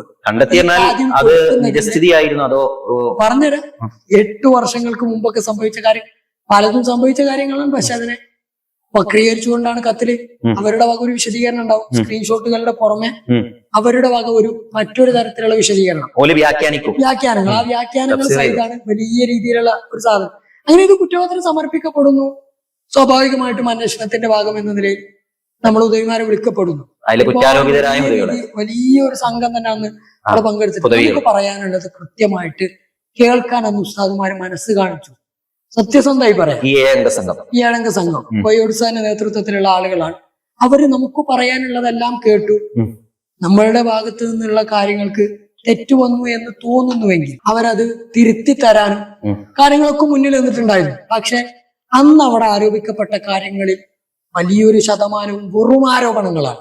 അവരാരോപിച്ച ഭീമകരമായ ആരോപണങ്ങളല്ല, 100% വ്യാജമായ ആരോപണങ്ങളാണ് എന്നുള്ളത് കൃത്യമായി ബോധ്യപ്പെടുകയും ചെയ്തു. അങ്ങനെ ആ ഒരു സമയത്ത് ആ യോഗത്തിൽ അന്ന് സമസ്തയുടെ മാനേജർ ഇരിക്കുന്നുണ്ട്. ഉസ്താദുമാരോട് മുന്നിൽ വെച്ച് തന്നെ അദ്ദേഹത്തിന്, ഞാൻ അടക്കമുള്ള ആളുകൾ, അദ്ദേഹത്തിനെതിരെയുള്ള പങ്ക്, ഞാൻ അതിൽ വലിയൊരു കോമഡി ആയിട്ട് എനിക്ക് തോന്നുന്നത്, ആ കുറ്റപത്രം സമർപ്പിച്ചിട്ട് 3 മാസങ്ങൾക്ക് ശേഷമാണ് അന്വേഷണത്തിന്റെ ഭാഗമായിട്ട് ഞങ്ങൾ വിളിക്കുന്നത്. അന്ന് എന്റെ ഒരു സുഹൃത്ത് 3 ദിവസങ്ങൾക്ക് മുമ്പ്, 2-3 ദിവസങ്ങൾക്ക് മുമ്പ് ഫേസ്ബുക്കിൽ കുറിച്ച് ഒരു കമന്റ് ഉണ്ടായിരുന്നു. ആ കമന്റ് അന്ന് അവിടെ വായിക്കപ്പെട്ടു. ഈ കുറ്റപത്രത്തിന്റെ കൂടെ ഉസ്താദുമാര് പഠനം നടത്തി വിളിച്ച ആ കുറ്റപത്രത്തിൽ എന്തൊക്കെയാണ് വിഷയങ്ങളെന്ന് മോയ്മുട്ടി മാഷാണ് വായിക്കുന്നത്. ആ സുഹൃത്ത് സ്വാഭാവികമായിട്ട് ചോദിച്ചു, എങ്ങനെയാണ് 3 മാസം മുമ്പ് വന്ന കത്തിൽ 3 ദിവസം മുമ്പുള്ള കമന്റ് വരുന്നത്? 3 മാസം മുമ്പ് സമർപ്പിച്ച കുറ്റപത്രത്തില് 3 ദിവസം മുമ്പിട്ട കമന്റ് വരണമെങ്കിൽ അവിടെ എഡിറ്റിങ്ങും ചിലരുടെ താല്പര്യങ്ങൾക്കനുസരിച്ച് വക്രീകരിക്കുന്നുണ്ട്. അതായത് സംഘടനയുടെ ഔദ്യോഗിക കാര്യങ്ങളിൽ ഇടപെടാൻ ഇത്തരക്കാർ തങ്ങളുടെ അധികാരങ്ങളെ, തങ്ങളുടെ പദവികളെ ദുരുപയോഗം ചെയ്യുന്നു എന്നതിന്റെ അത്തരം ദുരുപയോഗങ്ങൾ കാരണമാണ് പാവപ്പെട്ട നിഷ്കളങ്കരായ സംഘടനാ പ്രവർത്തകർ പലപ്പോഴും പാണക്കാട്ട് തങ്ങളെ പോലും വിമർശിക്കാൻ വരുന്നത്. കാരണം സംഘടനാ ചാനലുകൾ വഴിയാണ് ഇത്തരം വാർത്തകൾ പ്രചരിപ്പിക്കുന്നത്. അത് ഒരു വലിയ വഴിയാണ്. ഒരുപാട് ആളുകളെ ആക്സസ് ചെയ്യാൻ, ഒരുപാട് ആളുകളിലേക്ക് കണ്ടന്റ് എത്തിക്കാനും കഴിയുന്ന ഒരു വഴിയാണ്. ഞാൻ അന്നത്തെ ആരോപണങ്ങളെ കുറിച്ചൊന്ന് പറയുന്നതിനിടയിൽ അന്ന് വന്നൊരു ആരോപണങ്ങളിൽ ഒരു രസകരമായ ഒരു ആരോപണം, ഹാദിയയുടെ തഹാവുൻ പദ്ധതി വഹാബി സ്പോൺസേഡ് ആണ്. കാരണം അബ്ദുള്ള അയാൾ അന്നൊക്കെ വീഡിയോ ഇടുന്ന കാലാണ്, കൊറോണയുടെ ആ ഒരു ഇടക്കാലത്തുള്ള കാലാണ്. അദ്ദേഹത്തിന്റെ വീഡിയോയിൽ അദ്ദേഹത്തിന്റെ എന്തായിരുന്നു, അദ്ദേഹത്തിന്റെ ആ ഒരു ഇതിന്റെ പേര് ഓർമ്മയുണ്ടോ? എന്തായാലും എനിക്കത് ഓർക്കുന്നില്ല പേര്. അദ്ദേഹം അതില് ഒരു വീഡിയോയിൽ ഹാദിയയുടെ തആവുൻ പദ്ധതിയെ പുകഴ്ത്തിക്കൊണ്ട് വീഡിയോ ഇട്ടിട്ടുണ്ട്. സ്വാഭാവികമായിട്ടും കേരളത്തിന് പുറത്ത് ഒരു വലിയ വിദ്യാഭ്യാസ സംവിധാനം, സമസ്തയുടെ കീഴിലുള്ള 10,000-കണക്കിന് മദ്രസകൾ എന്ന് പറയപ്പെടുന്നത് 611 മദ്രസകൾ ഹാദിയ നേതൃത്വം നൽകി കേരളത്തിന് പുറത്ത് രൂപീകരിച്ച മദ്രസകളാണ്. അഭിമാനത്തോടു കൂടി തന്നെ പറയാം, ഒരു ഉദവി എന്ന നിലയിൽ. ഈ സ്ഥാപനങ്ങളെയൊക്കെ നടത്തിക്കൊണ്ടുപോകാനുള്ള തആവുൻ പദ്ധതി, ഈ പദ്ധതി സ്വാഭാവികമായിട്ടും കേരളത്തിന് പുറത്തുള്ള അനിവാര്യമായിട്ടും വിദ്യാഭ്യാസ സംവിധാനങ്ങൾ എത്തേണ്ട ആ ഇടങ്ങളിൽ ഈ ഒരു സിസ്റ്റത്തെ എത്തിക്കുന്ന ഒരു സിസ്റ്റം കണ്ടപ്പോൾ സ്വാഭാവികമായിട്ടും പ്രശംസിച്ചതാണ്. ഇതിന് ആദ്യമായി യാതൊരു ബന്ധമില്ല, ആദ്യം ഏൽപ്പിക്കുകയോ ആദ്യം ഇദ്ദേഹം ഇത് പ്രചരിപ്പിക്കുന്നത് അറിയുന്ന പോലുമില്ല. ഈ കാര്യം പറഞ്ഞിട്ടാണ് ആദ്യ വഹാബി സ്പോൺസേഡ് ആണ്. കുർത്തുബ ഇൻസ്റ്റിറ്റ്യൂട്ട് കിഷൻഗഞ്ച് എന്ന് പറയുന്ന സ്ഥലം, ബീഹാറിലെ കിഷൻഗഞ്ച് ഇന്ത്യയിലെ തന്നെ വിദ്യാഭ്യാസപരമായി ഏറ്റവും പിന്നോക്കം നിൽക്കുന്ന ജില്ലകളിൽപ്പെട്ട ഒരു ജില്ലയാണ്. 90% മുസ്ലിങ്ങൾ തിങ്ങിപ്പാർക്കുന്ന ജില്ല. ആ ജില്ലയിൽ ഇന്ന് വിദ്യാഭ്യാസ വിപ്ലവം നടത്തിക്കൊണ്ടിരിക്കുന്ന കുർത്തുബ ഇൻസ്റ്റിറ്റ്യൂട്ട്, അതിന്റെ കമ്മിറ്റിയിൽ കേരളത്തിലെ ജമാഅത്ത് ഇസ്ലാമിക്കാരുണ്ട്. രണ്ടുപേരുടെ പേര് പറഞ്ഞിട്ടുണ്ട്. ഒരാൾ ഇന്ന് സുന്നി മാലി ഫെഡറേഷന്റെ ദേശീയ നിർവാഹക സമിതിയിലെ അംഗമാണ്, കേരളത്തിലെ സംസ്ഥാന കമ്മിറ്റിയിലെ അംഗമാണ്. വർഷങ്ങൾക്ക് മുമ്പേ അദ്ദേഹം SMF-മായി സമസ്തയുമായി പ്രവർത്തിക്കുന്ന വ്യക്തിയാണ്. മറ്റൊരാൾ സമസ്തയുടെ പ്രവാസി സെല്ലിന്റെ ഉത്തരവാദിത്തപ്പെട്ട ഭാരവാഹിയാണ്. ഈ ആളുകളെയാണ് എന്താക്കി മാറ്റുന്നത്? ജമാഅത്ത് ഇസ്ലാമിക്കാരാക്കി മാറ്റുന്നത്. ഇവിടെ ഒരു കാര്യം, ഹൈദരലി ശിഹാബ് തങ്ങളുടെയും ജനറൽ സെക്രട്ടറി ആയ സയ്യിദ് ജമീൽ അലി തങ്ങളുടെയും പേരില് ഈ കുറ്റപത്രം സമർപ്പിച്ചത് ആരായിരുന്നു? അബ്ദുൽ ഹമീദ് ഫൈസി അമ്പലക്കടവ്. അതിൽ സംശയമൊന്നുമില്ല. അത് ഉസ്താമാരെ നമ്മളോട് പറഞ്ഞിട്ടുണ്ട്. ഞാൻ സത്യസന്ധമായി പറയാം, അന്ന് നമ്മൾ അത് വിഷയം ചോദിച്ചു. ഹമീദ് ഫൈസിയുടെ നേതൃത്വത്തിലാണ് ഇത് സമർപ്പിക്കപ്പെട്ടത് എന്ന് കൃത്യമായി ബോധ്യപ്പെട്ടിട്ടുണ്ട്. അതിലെ കാര്യങ്ങൾ, അതിന്റെ ഫൈൻഡിങ്സ്, അതായത് വ്യാജമാണെങ്കിൽ ഫൈൻഡിങ്സ് എന്ന് പറയുന്ന ഇനി വേറൊരു കാര്യം, ഈ ആരോപണങ്ങളിൽ സമസ്ത എന്ത് നടപടിയെടുത്തു? അന്വേഷണത്തിന് ഒരു ടീമിനെ ഏൽപ്പിച്ചിട്ടുണ്ട്. ഇത്തരത്തിൽ സമൂഹത്തിൽ വഹാബിസവും ജമാഅത്തെ ഇസ്ലാമിയോടൊക്കെ ബന്ധം പുലർത്തുന്നു എന്ന ആരോപണങ്ങൾ സമസ്ത അംഗീകരിച്ചിരുന്നുവെങ്കിൽ, ഈ അന്വേഷണങ്ങൾക്കൊടുവിൽ അംഗീകരിച്ചിരുന്നുവെങ്കിൽ അന്ന് ആ കൂട്ടത്തിൽ വന്ന ഉദവികളെല്ലാം പുറത്താകുമായിരുന്നു. ഒരാൾക്കെതിരെ പോലും നടപടിയെടുത്തിട്ടില്ല. അന്ന് ഞങ്ങൾ ഒരുമിച്ചിരുന്ന് ഭക്ഷണം കഴിച്ചിട്ടാണ് പിരിഞ്ഞു പോരുന്നത്. അതുമാതിരി വളരെ കൃത്യമായിട്ട് ബോധ്യപ്പെട്ട കാര്യങ്ങൾ. ഉമ്മർ ഫൈസി മുക്കം എന്ന് പറയുന്ന അവര് മുന്നിൽ നിർത്തുന്ന അദ്ദേഹം പോലും അന്ന് ആ ടീമിലുണ്ട്. അദ്ദേഹം പോലും നമ്മളോട് പറഞ്ഞത് കൃത്യമായി ബോധ്യപ്പെട്ടു എന്നുള്ളതാണ്. ഇതെല്ലാം വ്യാജ നിർമ്മിതികളാണ്, വ്യാജ ആരോപണങ്ങളാണ്. ഇതൊരു ടാർഗറ്റ് ചെയ്തിട്ടുള്ള ഒരു കാര്യമാണ് എന്നുള്ളത് ഞാൻ ചോദിക്കുന്നത്. ഈ ടാർഗറ്റിന് കാരണമായിട്ടുള്ള ഏറ്റവും പ്രധാനപ്പെട്ട ഒരു കാര്യം, പാണക്കാട് കുടുംബത്തിന് ഈ ഒരു സമൂഹത്തിൽ കിട്ടുന്ന ഒരു സ്വീകാര്യത. ഈ സ്വീകാര്യത 1989 കാലഘട്ടത്തിൽ കൃത്യമായി ബോധ്യപ്പെട്ടതാണ്. വലിയൊരു ശതമാനം പണ്ഡിതന്മാർ, തലപ്പാവ് കെട്ടിയവർ, തൊപ്പിവെച്ചവർ, ഇവരെല്ലാം പാണക്കാട് വിരുദ്ധ ചേരിയിലേക്ക് നീങ്ങുമ്പോഴും ഉമ്മത്ത് നിന്നത് പാണക്കാടിന്റെ കൂടെയാണ്. വലിയ തലപ്പാവ് ധരിച്ച, വലിയ താടി വെച്ച, ഷിയാറിന്റെ ഒക്കെ വലിയ പ്രതിരൂപങ്ങളായ ആളുകൾ അപ്പുറത്തിരുന്നിട്ട് സംഘടനയെ അടക്കി ഭരിക്കാൻ കഴിവുള്ള ആളുകൾ, സമസ്തയെ തന്നെ അടക്കി ഭരിക്കാൻ കഴിവുള്ള ആളുകൾ അപ്പുറത്തിരുന്നിട്ട് പതിയെ സംസാരിക്കുന്ന, വലിയ രീതിയിൽ ഉച്ചത്തില് ഘോരമായി സംസാരിക്കുന്ന സ്വഭാവങ്ങളൊന്നും ഇല്ലാത്ത ഒരു ചെറിയ കറുത്ത തൊപ്പി വെച്ച പാണക്കാട്ടെ തങ്ങളുടെ, ചെറിയ താടി വെച്ച പാണക്കാട്ടെ വലിയ തങ്ങൾ സെയ്ദ് മുഹമ്മദ് അലി ശിഹാബ് തങ്ങളുടെ പിന്നിലാണ് ഉമ്മത്തണിനിരുന്നത്. ഇതൊരു സ്വീകാര്യത വലിയ. സ്വാഭാവികമായിട്ടും ഈ ഒരു നേതൃത്വത്തെ അംഗീകരിക്കുന്ന ഒരു സിസ്റ്റമാണ് ദാറുൽ ഹുദ. ഈ സിസ്റ്റത്തെ അംഗീകരിക്കുന്ന, ഈ ഒരു നേതൃത്വത്തെ അംഗീകരിക്കുന്ന സിസ്റ്റമാണ് വാഫി. സിസ്റ്റത്തിന് കീഴിൽ തന്നെ നടക്കുന്ന സ്ഥാപനമാണ് പട്ടിക്കാട് ജാമിഅ നൂരിയ. കാര്യം മനസ്സിലായിട്ടുണ്ടാവുമായിരിക്കും. അതായത് പാണക്കാടിനെ അദമ്യമായി ഇഷ്ടപ്പെടുകയും പാണക്കാടിനെ ആത്യന്തികമായി ഉൾക്കൊള്ളുകയും ചെയ്യുന്നവരാണ് അവർ. അപ്പോ ആ ഒരു അവർക്ക് ക്ലച്ചിട്ടുന്നില്ല, പാണക്കാടിനോട് ചേർന്ന് നിൽക്കുന്നു എന്നതാണ് ആക്രമണത്തിന്റെ പിന്നിലെ ഒരു കാരണമായിട്ട് എണ്ണാൻ പറ്റുന്നത്. പിന്നെ എനിക്ക് തോന്നുന്നുണ്ട്, ഒരിക്കൽ ദാറുൽ ഹുദയിലെ ഒരു പ്രസംഗം, അതില് മുൻനിര ഹുദവിമാരിലെ ഒരു ഹുദവിയുടെ പ്രസംഗമാണ്, ഞങ്ങൾക്ക് വഹാബിസത്തെക്കാൾ ഇപ്പോൾ എതിർക്കപ്പെടേണ്ടത് കമ്മ്യൂണിസത്തെയാണെന്ന് പറഞ്ഞു. വാക്ക് കൃത്യമായിട്ട് പറഞ്ഞുതരാം. വഹാബിസമാണ് കമ്മ്യൂണിസത്തെക്കാൾ അപകടമെന്ന് പറയാൻ ഞങ്ങൾ ഉദവികളെ കിട്ടില്ല. കൃത്യമായ ഒരു പോയിന്റ് ആണ്. അതില് എന്തുകൊണ്ട് നിങ്ങൾ അവിടെ വഹാബിസത്തെ എതിർക്കുന്നില്ല എന്ന് പറഞ്ഞു എന്നതാണ് ചോദ്യം. അത് പറയേണ്ട സാഹചര്യത്തിലാണ് ഉസ്താദുകൾ പറഞ്ഞത്. കാരണം കമ്മ്യൂണിസത്തിനെതിരെ എന്തെങ്കിലുമൊക്കെ പറഞ്ഞു കഴിഞ്ഞാൽ അപ്പോഴേക്കും വഹാബിയാക്കി മാറ്റുന്ന ഒരു കാലത്താണ് ബഹുമാനപ്പെട്ട ഷറഫുദ്ദീൻ ഉദവി ആനമങ്ങാട്. നിങ്ങൾ വളരെ ബഹുമാനിക്കുന്ന വ്യക്തിയാണ്. കേരളത്തിന് പുറത്തേക്ക് വിദ്യാഭ്യാസ സംവിധാനങ്ങളെ കൊണ്ടു നടക്കാൻ മുന്നിൽ നിന്ന വ്യക്തിയുടെ ഒരു മുഖ്ലിസായ വ്യക്തിയാണ്. ഞാൻ അദ്ദേഹത്തെ കാണുമ്പോൾ ഞാൻ വളരെ ആദരവോടുകൂടി കാണും. സമീപ ദിവസങ്ങളൊക്കെ ചിലപ്പോൾ നമ്മൾ ഉസ്താദിനെ ഈ വിഷയത്തിൽ ചർച്ചക്ക് കൊണ്ടുവരുന്നത് ഇഷ്ടപ്പെടുമെന്ന് അറിയില്ല. ഞാൻ അടുത്തറിയുന്ന, വളരെ അടുത്ത് സ്നേഹിക്കുന്ന, നമ്മളെ സ്നേഹിക്കുന്ന ഒരു വ്യക്തിയാണ് ഷറഫുദ്ദീൻ ഉസ്താദ്. ആ ഉസ്താദ് കൃത്യമായി പറയും, ആന്ധ്രാപ്രദേശിൽ ആദ്യമായി ദാറുൽ ഹുദയുടെ ഹാദിയയുടെ കീഴിൽ ഒരു സ്ഥാപനം സ്ഥാപിക്കാൻ പോകുമ്പോൾ ദാറുൽ ഹുദയുടെ ഉത്തരവാദിത്തപ്പെട്ട ആളുകൾക്ക് പോലും ആശങ്കയുണ്ട്. കാരണം എല്ലാം പ്രതികൂലമാണ്. സാഹചര്യങ്ങൾ, കാലാവസ്ഥ പ്രതികൂലമാണ്. അവിടുത്തെ രാഷ്ട്രീയം, സമൂഹം പ്രതികൂലം. നമുക്ക് കൈനീട്ടി സ്വീകരിക്കാൻ ഒരു ഇടമില്ലാത്ത ഇടങ്ങളിൽ പോയി തന്റെ സ്ട്രഗിൾ, അത്യധ്വാനം കൊണ്ട് നേടിയെടുത്തതാണ്. മുന്നിൽ നിന്ന വ്യക്തിയായിരുന്നു ഈ ഷറഫുദ്ദീൻ ഉസ്താദ്. സുന്നത്ത് ജമാഅത്തിനെ വളർത്താൻ കേരളത്തിന് പുറത്ത് സമസ്ത മുന്നോട്ട് വെക്കുന്ന സുന്നത്ത് ജമാഅത്തിന് ഇടം നൽകിയ വ്യക്തിയുടെ പേരാണ് ഷറഫുദ്ദീൻ ഉദവി ആനമങ്ങാട്. അദ്ദേഹമാണ് പറയുന്നത്. കൃത്യമായ വരികളാണ്. ഇതേ കാര്യം ഒരു കാലത്ത് ഇത് തന്നെയാണ് ഉണ്ടായിരുന്നത്. ഞാൻ KT മാനു ഉസ്താദിന്റെ ഒരു പ്രസംഗം കേട്ടിട്ടുണ്ട്. ഉസ്താദ് ചോദിക്കുന്നുണ്ട്, 89 കാലത്തിലാണ് ആരാടാ ഇവിടെ വഹാബിസത്തെ എതിർക്കണ്ട എന്ന് പറഞ്ഞത്? നിങ്ങൾ പറയുന്നുണ്ടല്ലോ ഞങ്ങൾ വഹാബിസത്തെ എതിർക്കണ്ട എന്ന് പറഞ്ഞു. ആരാണ് ഇവിടെ വഹാബിസത്തെ എതിർക്കണ്ട എന്ന് പറഞ്ഞത്?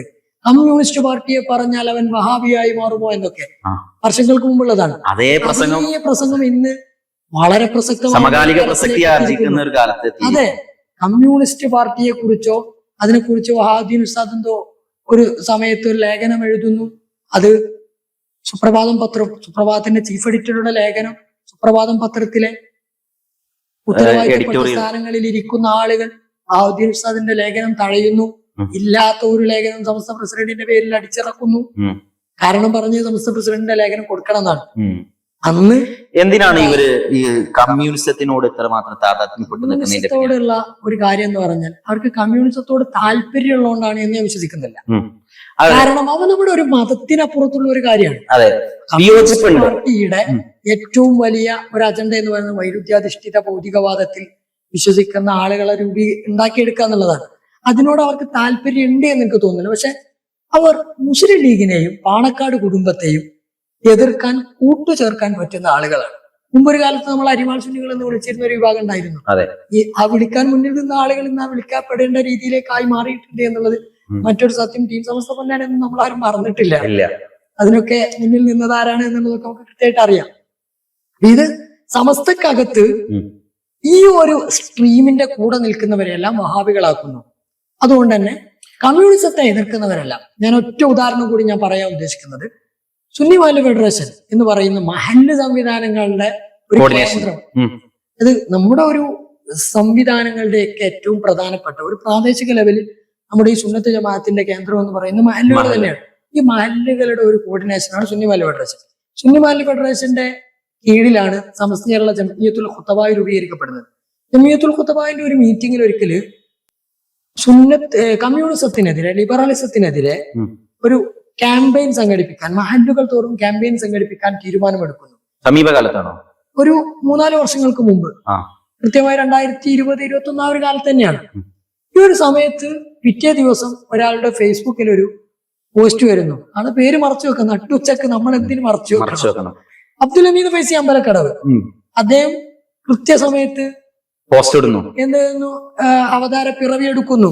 അപ്പൊ അദ്ദേഹം പറയുന്നത് ഫിത്തിന ഉറങ്ങി കിടക്കുകയാണ്, ഉണർത്താൻ ശ്രമിക്കരുത്. കമ്മ്യൂണിസ്റ്റ് പാർട്ടികളെ എതിർക്കേണ്ട ഒരു സാഹചര്യത്തിലല്ല നിലവിലുള്ളത്. മഹല്ലുകളിൽ ചിത്രതയുണ്ടാകും. ഇന്ന് മഹല്ലുകളിൽ ഇവരുണ്ടാക്കി തീർക്കുന്ന ചിത്രതകൾ ചില്ലറയൊന്നും അല്ല. മഹല്ലിന്റെ കമ്മിറ്റികൾക്കെതിരെ, അതായത് കമ്മ്യൂണിസത്തെ സമൂഹം ആക്രമിക്കാൻ അല്ലെങ്കിൽ പ്രതിരോധം തീർക്കാൻ, ആക്രമണം ഒന്നും വേണ്ട. കാരണം ഇസ്ലാമിന്റെ ഓപ്പോസിറ്റ് ഏരിയയിൽ നിൽക്കണം, മതം കറുപ്പാണെന്ന് പ്രചരിപ്പിക്കുകയും മതത്തെ അപരിഷ്കൃതമാക്കുകയും ഇസ്ലാമിനെ കൊട്ടാൻ കിട്ടുന്ന അവസരങ്ങളിലെല്ലാം കൊട്ടുകയും ചെയ്യുന്ന കമ്മ്യൂണിസ്റ്റ് പാർട്ടിയെ പ്രതിരോധം തീർക്കാൻ കിട്ടുന്ന അവസരങ്ങളിൽ അല്ലെങ്കിൽ പ്രതിരോധിക്കേണ്ട ഘട്ടങ്ങളിൽ പ്രതിരോധ ശബ്ദം ഉയർത്തുമ്പോൾ മുടക്കായിട്ട് വന്നൊരു വ്യക്തിയുടെ പേരാണ് ഹമീദ് ഫൈസി. ഇവിടെ എനിക്കൊരു കാര്യം കൂടി, തന്നെ ഒരു കാലത്ത് SKSF ഒക്കെ നേതാവായിരിക്കുന്ന കാലത്ത് ഈ സംവിധാനങ്ങൾക്കെതിരെ സമരം നടത്തിയിരുന്നു. പക്ഷേ നിലവിലെ കമ്മ്യൂണിസത്തെ പറ്റി പറയാൻ അദ്ദേഹത്തിന്റെ ഒരു വീഡിയോ നിങ്ങൾ കേട്ടിട്ടുണ്ടാവും. കേരളത്തിലെ കമ്മ്യൂണിസം യഥാർത്ഥ കമ്മ്യൂണിസം അല്ല പറയുന്നത് എന്നൊക്കെ പറഞ്ഞ് കേരളത്തിലെ രാഷ്ട്രീയമായി മുസ്ലിം ലീഗിനെ തകർക്കുക എന്ന ഒറ്റ ലക്ഷ്യം. അതിന് പിന്നിൽ വേറെ കുറെ അജണ്ടകളുണ്ട്. അദ്ദേഹത്തിന് പലപ്പോഴും അദ്ദേഹത്തിന്റെ പല അധികാരമോഹങ്ങൾക്കും വിലങ്ങുതടിയായി നിന്നത് പാണക്കാട്ടെ തങ്ങന്മാരാണ്. സയ്യിദ് ഹൈദർ അലി ശിഹാബ് തങ്ങൾ അദ്ദേഹത്തെ ആട്ടി ഓടിച്ചു അല്ലെങ്കിൽ അദ്ദേഹത്തോട് ഒരു ഇണങ്ങി നിന്നിരുന്നു എന്ന സിറ്റുവേഷൻ നമ്മൾ ആരും അല്ല പറയുന്നത്, അദ്ദേഹം തന്നെ പറയുന്നത്. ആബി കുട്ടിയസന്താരിമിയുടെ ഒരു പ്രസംഗം കേട്ടിട്ടുണ്ട്, അല്ലെ ഒരു വോയിസ് കേട്ടിട്ടുണ്ട്, അദ്ദേഹത്തിന്റെ കാര്യം കേട്ടിട്ടുണ്ട്. എന്താണ് അതിന്റെ പിന്നിൽ നിങ്ങൾക്ക് അതിനെ കുറിച്ച് എന്തെങ്കിലും ധാരണ? അത് ആബി കുട്ടിയസന്താരിമിയുടെ നിങ്ങൾ ക്ഷേത്രക്കടവ് എന്നൊക്കെ പറയുന്ന ആ വോയിസിനെ പറ്റിയാണ് പറയുന്നത്. അത് ആബി കുട്ടിയസന്താരിമി ഒന്ന് മുന്നോട്ട് വെച്ച ആള് വളരെ കൃത്യമായ ഒരു പോയിന്റ് ആണ്. അദ്ദേഹം സേവുമ എന്ന് പറയുന്ന ഒരു ഗ്രൂപ്പില്, ഒരു പബ്ലിക് ഗ്രൂപ്പിലാണ്, നമ്മളൊക്കെ ഉള്ള ഒരു ഗ്രൂപ്പിലാണെന്ന് അദ്ദേഹം ആ വിഷയം പറഞ്ഞത്. അന്ന് അദ്ദേഹം പറഞ്ഞ വാഫി വിഷയവും പലരും അതൊരു ആദർശ വിഷയമാണ് ഇപ്പോഴും തെറ്റിദ്ധരിച്ചിരിക്കുന്ന സംഘടനാ അണികളുണ്ട്. അതൊരു വലിയ കോമഡിയാണ്. അതിൽ ആദർശം എന്താണ് വിരുദ്ധത എന്ന് പറയാൻ അവിടെ അതിനെ വിരുദ്ധരായി നിൽക്കുന്ന ഒരാളെ പോലും നിങ്ങൾ ശ്രമിച്ചോളൂ, ഞാൻ പറഞ്ഞുതരാം.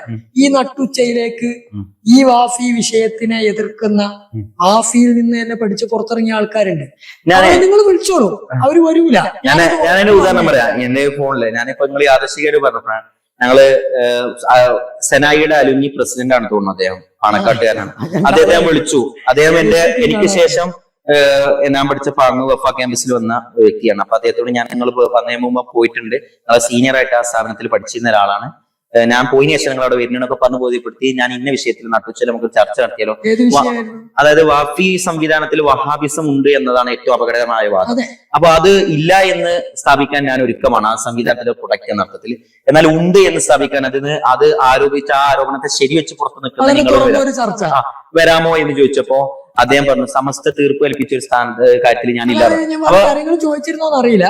സമസ്ത തീർപ്പ് കൽപ്പിച്ചു എന്ന് പറയുന്നുണ്ടല്ലോ, എന്താണ് ആ തീർപ്പ് എന്നൊന്ന് ചെറിയ പറയാൻ മറുപടി കിട്ടൂല. ഇപ്പൊ ഞാൻ ഈ പറഞ്ഞു വന്നതൊന്ന് പൂർത്തിയാക്കട്ടെ. വാഫി വിഷയത്തില് ഈ ഒരു വിഷയത്തിന്റെ തുടക്കത്തിൽ പലർക്കും ഇത് മനസ്സിലായിട്ടുണ്ടായിരുന്നില്ല. ഇതിലെ സത്യം എന്താണ് എന്നുള്ളത്. പാണക്കാട് കുടുംബത്തിനെ അസ്ഥിരപ്പെടുത്തുക എന്ന ഒരൊറ്റ ലക്ഷ്യമാണ്.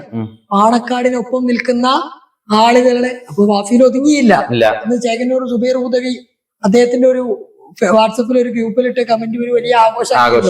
അദ്ദേഹം പറഞ്ഞത് ഇത് തുടങ്ങിയത് വാഫിയിൽ നിന്നല്ല, ഇത് അവസാനിക്കാൻ പോകുന്നതും വാഫിയിലല്ല, വാഫി ഒരു തുടക്കമോ ഒടുക്കമോ അല്ല. അക്കിംസന്റെ രാജിയിൽ പറയുന്നുണ്ട് എനിക്ക് നേരെയോ അല്ലെങ്കിൽ ഈ സംവിധാനത്തിന് നേരെയോ തിരിച്ചറിഞ്ഞു എന്നുള്ളതാണ് അക്കീം ഉസ്താദിനെതിരെ അറ്റാക്ക് വരാനുള്ള കാരണം, ബാഹുദ്ദീൻ ഉസ്താദിനെതിരെ അറ്റാക്ക് വരാനുള്ള കാരണം, പട്ടിക്കാട് ജാമ്യക്കെതിരെ അറ്റാക്ക് വരാനുള്ള കാരണം.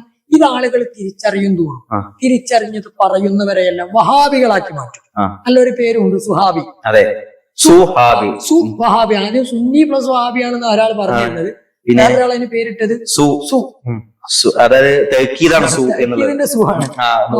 കൂടിയ ആളുകളാണ്. നേരത്തെ പറഞ്ഞ അതേ സാധനം തന്നെ. സമസ്തയിൽ നിന്ന് മാറ്റി നിർത്താൻ വഹാബിസമാണ് ഏറ്റവും നല്ല വഴി. അതെ, അത് RSSന് ജനാധിപത്യ മതനിരപേക്ഷ ചേരിയിൽ നിന്ന് ഹിന്ദുക്കളെ പിൻമാറ്റാൻ അല്ലെങ്കിൽ ഹിന്ദു വിശ്വാസികളെ പിൻവലിപ്പിക്കാൻ ഏറ്റവും നല്ലത് അതിനെ മുസ്ലിം അനുകൂല മുന്നണിയാക്കി മാറ്റലാണ്, രാജ്യദ്രോഹികളാക്കി മാറ്റലാണ്. ഇതിൽ എനിക്ക് തോന്നുന്നത് കമ്മ്യൂണിസത്തെ സർഗാത്മകമായി എതിർക്കാൻ ഒരുപക്ഷെ MSFലെ പ്രവർത്തകരെക്കാൾ MSFലെ ക്യാമ്പസുകളെക്കാൾ സജീവമായി അതിനെ ക്രിയേറ്റീവായിട്ട് എതിർക്കാൻ വന്ന രണ്ട് സംവിധാനങ്ങളാണ് വാഫിയും ദാറുൽ ഹുദയും. അതിൽ അവരുടെ ഫെസ്റ്റുകളിലെ മോട്ടോകൾ, അവരുടെ ഫെസ്റ്റിൽ നടത്തുന്ന ആർട്ടുകൾ, ഇതൊക്കെ കമ്മ്യൂണിസത്തെ, ലിബറലിസത്തെ, അതുപോലെ ആവശ്യപ്പെടുന്നതും അതാണ്. ഇവര് ഞാൻ ആലോചിക്കുന്നത് പലതരത്തിലുള്ള ആദർശ സംവാദങ്ങളൊക്കെ കണ്ടു വളർന്ന ഒരു ചെറുപ്പാണ് നമ്മളുടേത്.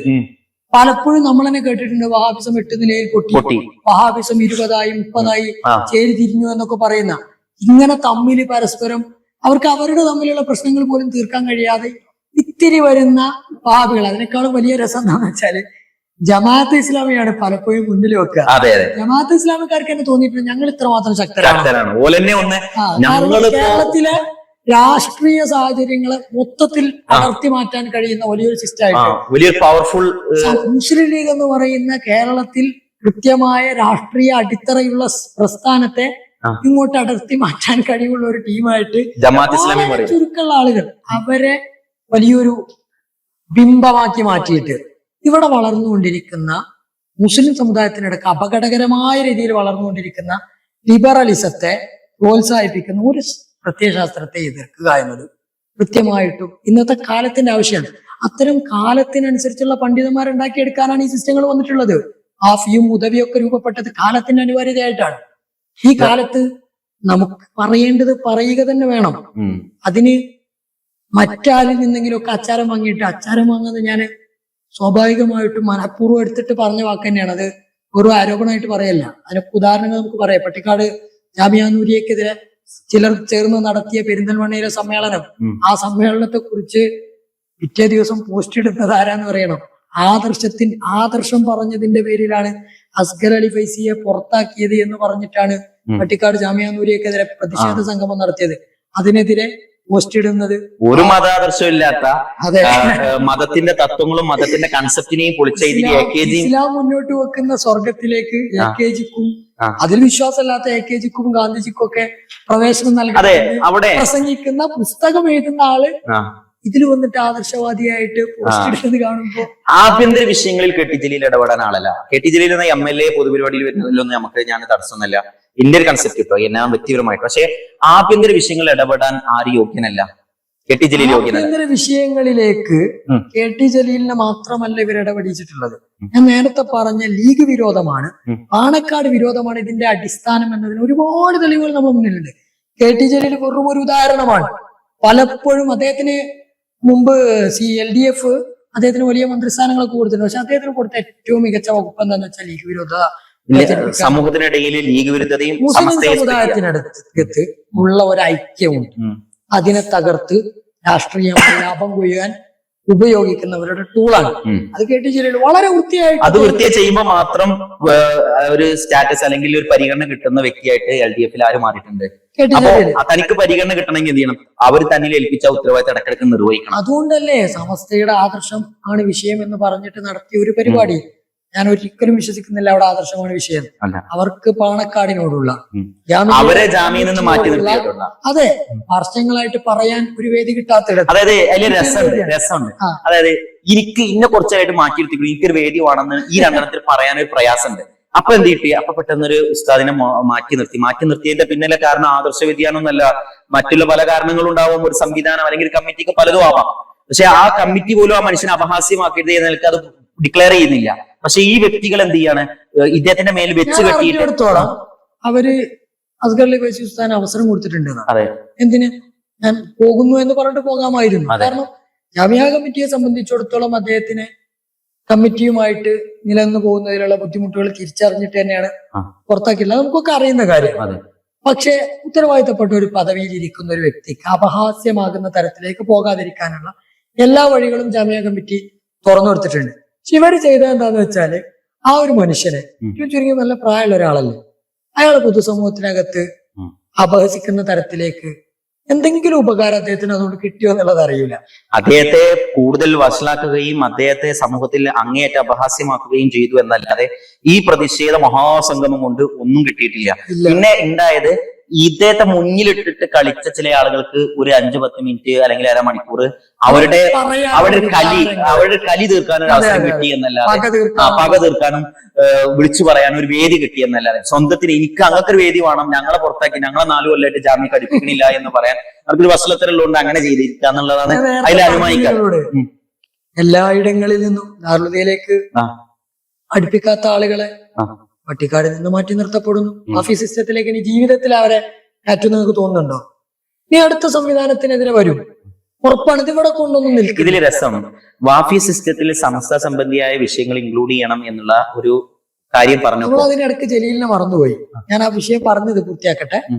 കെ.ടി. ജലീൽ അതിൽ ഇടപെട്ട് പോസ്റ്റ് ഇടുന്നു. ഒരു കാര്യം. 2, വാഫി വിഷയവുമായി ബന്ധപ്പെട്ട് CIC-യെ പുറത്താക്കിയത് ആദർശ വിരുദ്ധതയുടെ പേരിലാണെന്നാണ് പ്രചരിപ്പിക്കപ്പെട്ടത്. ഇത് വാഫി സിസ്റ്റത്തെ പുറത്താക്കിയതിന് വിശദീകരിക്കാൻ വേണ്ടി സുപ്രഭാതം പത്രത്തിന്റെ അതിന്റെ ഓൺലൈൻ ചാനലിൽ വന്ന് വിഷയം അവതരിപ്പിച്ചത് പ്രശാന്താണ്. എന്താണ് പ്രശാന്തിന്റെ പ്രൊഫൈല്? പ്രശാന്തിന്റെ പ്രൊഫൈല് നമുക്ക് അറിയുന്നതല്ല. അദ്ദേഹത്തിന്റെ എന്താണ് അദ്ദേഹം മുന്നോട്ട് വെക്കുന്ന ആദർശം, ഏത് സുന്നത്ത് ജമാഅത്താണ് എന്നുള്ളത് നമുക്ക് ഓർക്കൊക്കെ അറിയാം. 2, നിലവിലൊരു പുതിയ അവതാരം കൂടി ഉണ്ട്. ഞാൻ അതുകൂടി നമുക്ക് പറയുമ്പോഴേ നട്ടുച്ചാവുന്നുള്ളൂ. നട്ടുച്ചാകണമെങ്കിൽ അതുകൂടി പറയണം. കുന്നമംഗലം ഭാഗത്ത് ഒരു പ്രത്യേക ആൾ ഇറങ്ങിയിട്ടുണ്ട്. കോൺഗ്രസ്സുകാരനാണ് അത്ര. KSUവിന്റെ കോഴിക്കോട് ജില്ലാ ജനറൽ സെക്രട്ടറി ആണെന്നാ പറയപ്പെടുന്നത്. അദ്ദേഹം കുറച്ചു കാലമായിട്ട് എന്തിനടക്കം ഈ വിഷയത്തിൽ ലീഗ് വിരുദ്ധതയെ പ്രോത്സാഹിപ്പിക്കുന്നതിന്റെ ഭാഗമായി മാത്രം സ്വന്തം പാർട്ടിയുടെ ദേശീയ നേതാവായ പ്രിയങ്ക ഗാന്ധിക്കെതിരെ സത്താർ പന്തലൂരിട്ട പോസ്റ്റിന് ഒന്ന് ആക്കം കൂട്ടാൻ വേണ്ടി സ്വന്തം നേതാവ് പ്രിയങ്ക ഗാന്ധിക്കെതിരെ പൊതുസമൂഹത്തിൽ സംസാരിക്കാൻ പോലും KSU നേതാവ് വരുന്നു.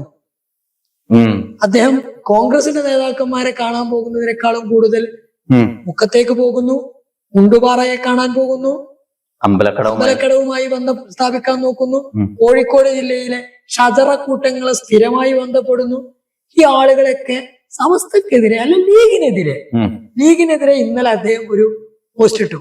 കപിൽ സിബല് ലീഗിന്റെ വാദം വാദിച്ചിട്ടില്ല എന്നൊക്കെ. മുസ്ലിം ലീഗ് കപിൽ സിബൽ ഇന്ന് ലീഗിനെ പ്രശംസിച്ചുകൊണ്ട് അദ്ദേഹത്തിന്റെ വീഡിയോ വരുന്നു. വലിയ രസമാണ്. പക്ഷെ ഇദ്ദേഹം പറഞ്ഞു ഇപ്പോഴും സമസ്തയുടെ പോഷക ഘടകങ്ങളുടെ പ്രാദേശിക വാട്സപ്പ് ഗ്രൂപ്പുകളിലൂടെ അത് കറങ്ങി നടക്കുന്നു. ആ ആളുകളൊന്നും ലീഗ് വിരോധികളോ പാണക്കാട് വിരോധികളോ ആണ് ബേസിക്കലി എന്ന് നമ്മൾ വിശ്വസിക്കേണ്ട. സംഘടനാ ഗ്രൂപ്പുകളിലൂടെ വിഷം കുത്തിവെക്കുക എന്ന് പറയുന്ന ഒരു കൃത്യമായ പണിയെടുക്കുന്നുണ്ട്. ആ പ്രോപ്പഗണ്ട നടക്കുന്നുണ്ട്. ആ പ്രോപ്പഗണ്ട തന്നെയാണ് പല നിഷ്കളങ്കരായ ആളുകളെയും. അതായത് അവിടെ ഗീബൽസൺ തിയറിയാ നടക്കുന്നത്. ഒരു നുണ ഇങ്ങനെ ആവർത്തിച്ച് 1000 തവണ പറയുമ്പോൾ അവർ ഈ അങ്ങനെ ആ ഒരു രീതിയിലൂടെ ഒരു പാണക്കാട് വിരുദ്ധരായിട്ട് മാറും എന്നുള്ള ഒരു പ്രത്യാശയിലാണ്. നഷ്ടങ്ങൾ എന്ന് പറയുന്നത് ഉമ്മത്തിന് മൊത്തത്തിലാണ്. അതെ, ഉമ്മത്തിന് മൊത്തമാണ്. സമുദായം എത്ര കണ്ട് തമ്മിലടിക്കുന്നു. പാണക്കാട് എപ്പോഴും കൂട്ടിപ്പിടിക്കലിന്റെ സ്ഥലമാണ്. ബഹുമാനപ്പെട്ട സയ്യിദ് മുഹമ്മദ് അലി ശിഹാബ് തങ്ങളോട് നടത്തുന്ന ഒരു ഇന്റർവ്യൂ അവസാനമായിട്ട് ചോദിക്കുന്ന ചോദ്യമാണ് എന്തുവാണെന്ന് ചോദിക്കുമ്പോ നിങ്ങളുടെ അഭിലാഷം എന്താന്ന് ചോദിക്കുമ്പോ തങ്ങള് വ്യക്തിപരമായിട്ടോ രാഷ്ട്രീയമായി തന്റെ പാർട്ടിയുടെയോ ഒന്നുമല്ല പറയുന്നത്. സമുദായം ഒന്നിക്കണം. ആ ഒരു ഒന്നിക്കലിനാണ് സയ്യിദുൽ ഉമ്മ സെയ്ദ് സാദിഖ് അലി ശിഹാബ് തങ്ങൾ ഞാനേ ഇവിടെ കാണുന്ന ഒരു കാര്യം, പാണക്കാട്ട് തങ്ങള് എന്താ ആദർശം കൊണ്ടെടുക്കണം, പാണക്കാട്ട് തങ്ങൾ എവിടെയും പറഞ്ഞു കെട്ടുകണോ അപ്പൊ ഇവിടെ ശരിയാ ചോദിച്ചിരുന്നു. ഞാൻ മനസ്സിലാക്കുന്ന ഒരു കാര്യം, പാണക്കാട്ട് തങ്ങൾ അനലൈസ് ചെയ്യുമ്പോൾ പാണക്കാട് തങ്ങൾ രാഷ്ട്രീയത്തിലാണെങ്കിലും മതപരമായി അവർക്കൊരു കൃത്യമായ ഒരു സുന്നി ഐഡിയോളജി ഉണ്ടെങ്കിലും രണ്ട് മേഖലയിൽ തീവ്ര സ്വരക്കാരായിട്ട് അവർ മാറില്ല. അവർക്ക് യഥാർത്ഥത്തിൽ സമൂഹത്തില് സ്വരങ്ങളില്ല. അവര് അവരെപ്പോഴും വാചാലമാകുന്നത് മൗനങ്ങളിലൂടെയാണ്. അതെ, അതാണ് ഒരു സമചിത്തതയോടെ ഒരു വിഷയം ചോദിക്കുന്നത്. പാണക്കാട് സാദിഖ് അലി ശിഹാബ് തങ്ങൾക്കെതിരെ വലിയ രീതിയിലുള്ള അറ്റാക്കുകൾ നമ്മൾ സ്ഥിരമായിട്ട് കണ്ടുകൊണ്ടിരിക്കുകയാണ്. ഇന്നുവരെ ഏതെങ്കിലും ഒരു വിഷയത്തിൽ വൈകാരികമായിട്ടോ അല്ലാതെയോ തങ്ങൾ ഇടപെട്ട് സംസാരിക്കുന്നത്. കാരണം തങ്ങൾ അങ്ങനെ ഒരു കാര്യം പറഞ്ഞു കഴിഞ്ഞാൽ അത് മുസ്ലിം സമൂഹത്തിന്റെ ഒരു ശബ്ദമായിട്ടാണ് പൊതുസമൂഹം ഏറ്റെടുക്കുക. തങ്ങൾക്കതിൽ കൃത്യമായ ബോധ്യമുണ്ട്. സെയ്ദ് മുഹമ്മദ് അലി ശിഹാബ് തങ്ങൾക്കെതിരെ വലിയ രീതിയിലുള്ള അറ്റാക്കുകൾ നടന്നൊരു കാലം ഉണ്ടായിരുന്നു. തങ്ങളും ഒന്ന് പാലിച്ചത് അതേ ശൈലിയായിരുന്നു. അത് പൈതൃകമാണ്, അവരുടെ പാരമ്പര്യമാണ്, പൂക്കോയ തങ്ങളുടെ മക്കളാണ്. ഇതെല്ലാം കെട്ടിപ്പടുത്തത് അവരാണ്. അങ്ങനെ തന്നെ പറയാം. നമുക്ക് അവസാനിപ്പിക്കാൻ തോന്നുന്നു. ഒരു കാര്യം കൂടി പറയുന്നത്, സുന്നി സ്റ്റുഡൻസ് ഫെഡറേഷൻ എന്ന് പറയുന്ന സമസ്തയുടെ വിദ്യാർത്ഥി പ്രസ്ഥാനം ഉണ്ടാക്കുമ്പോൾ ആളുകൾക്കിടയിൽ സമസ്തന്റെ ഒരു വിദ്യാർത്ഥി പ്രസ്ഥാനം എന്ന് പറഞ്ഞാല് ആളുകൾക്കിടയിൽ അങ്ങനെ പോപ്പുലാരിറ്റി ഒന്നും ഇല്ലാത്തൊരു കാലമാണ്. കാന്തപുരം വിഭാഗത്തിന്റെ നേതാവായിരുന്ന ഒരു SSF-ന്റെ സ്ഥാപക വൈസ് പ്രസിഡന്റ് ആയിരുന്ന ഒരു വയോധികനായ ഉസ്താദ് പറയുന്നത് നമ്മൾ കേട്ടിട്ടുണ്ട്.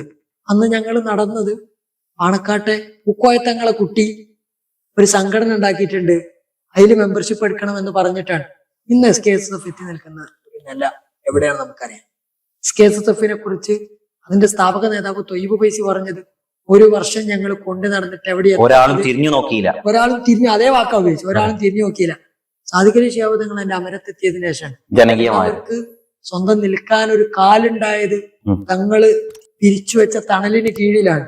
ആ തണലരിഞ്ഞു മാറ്റാൻ പണിയെടുത്തോണ്ടിരിക്കുകയാണ്. റബ്ബ് കാക്കട്ടെ.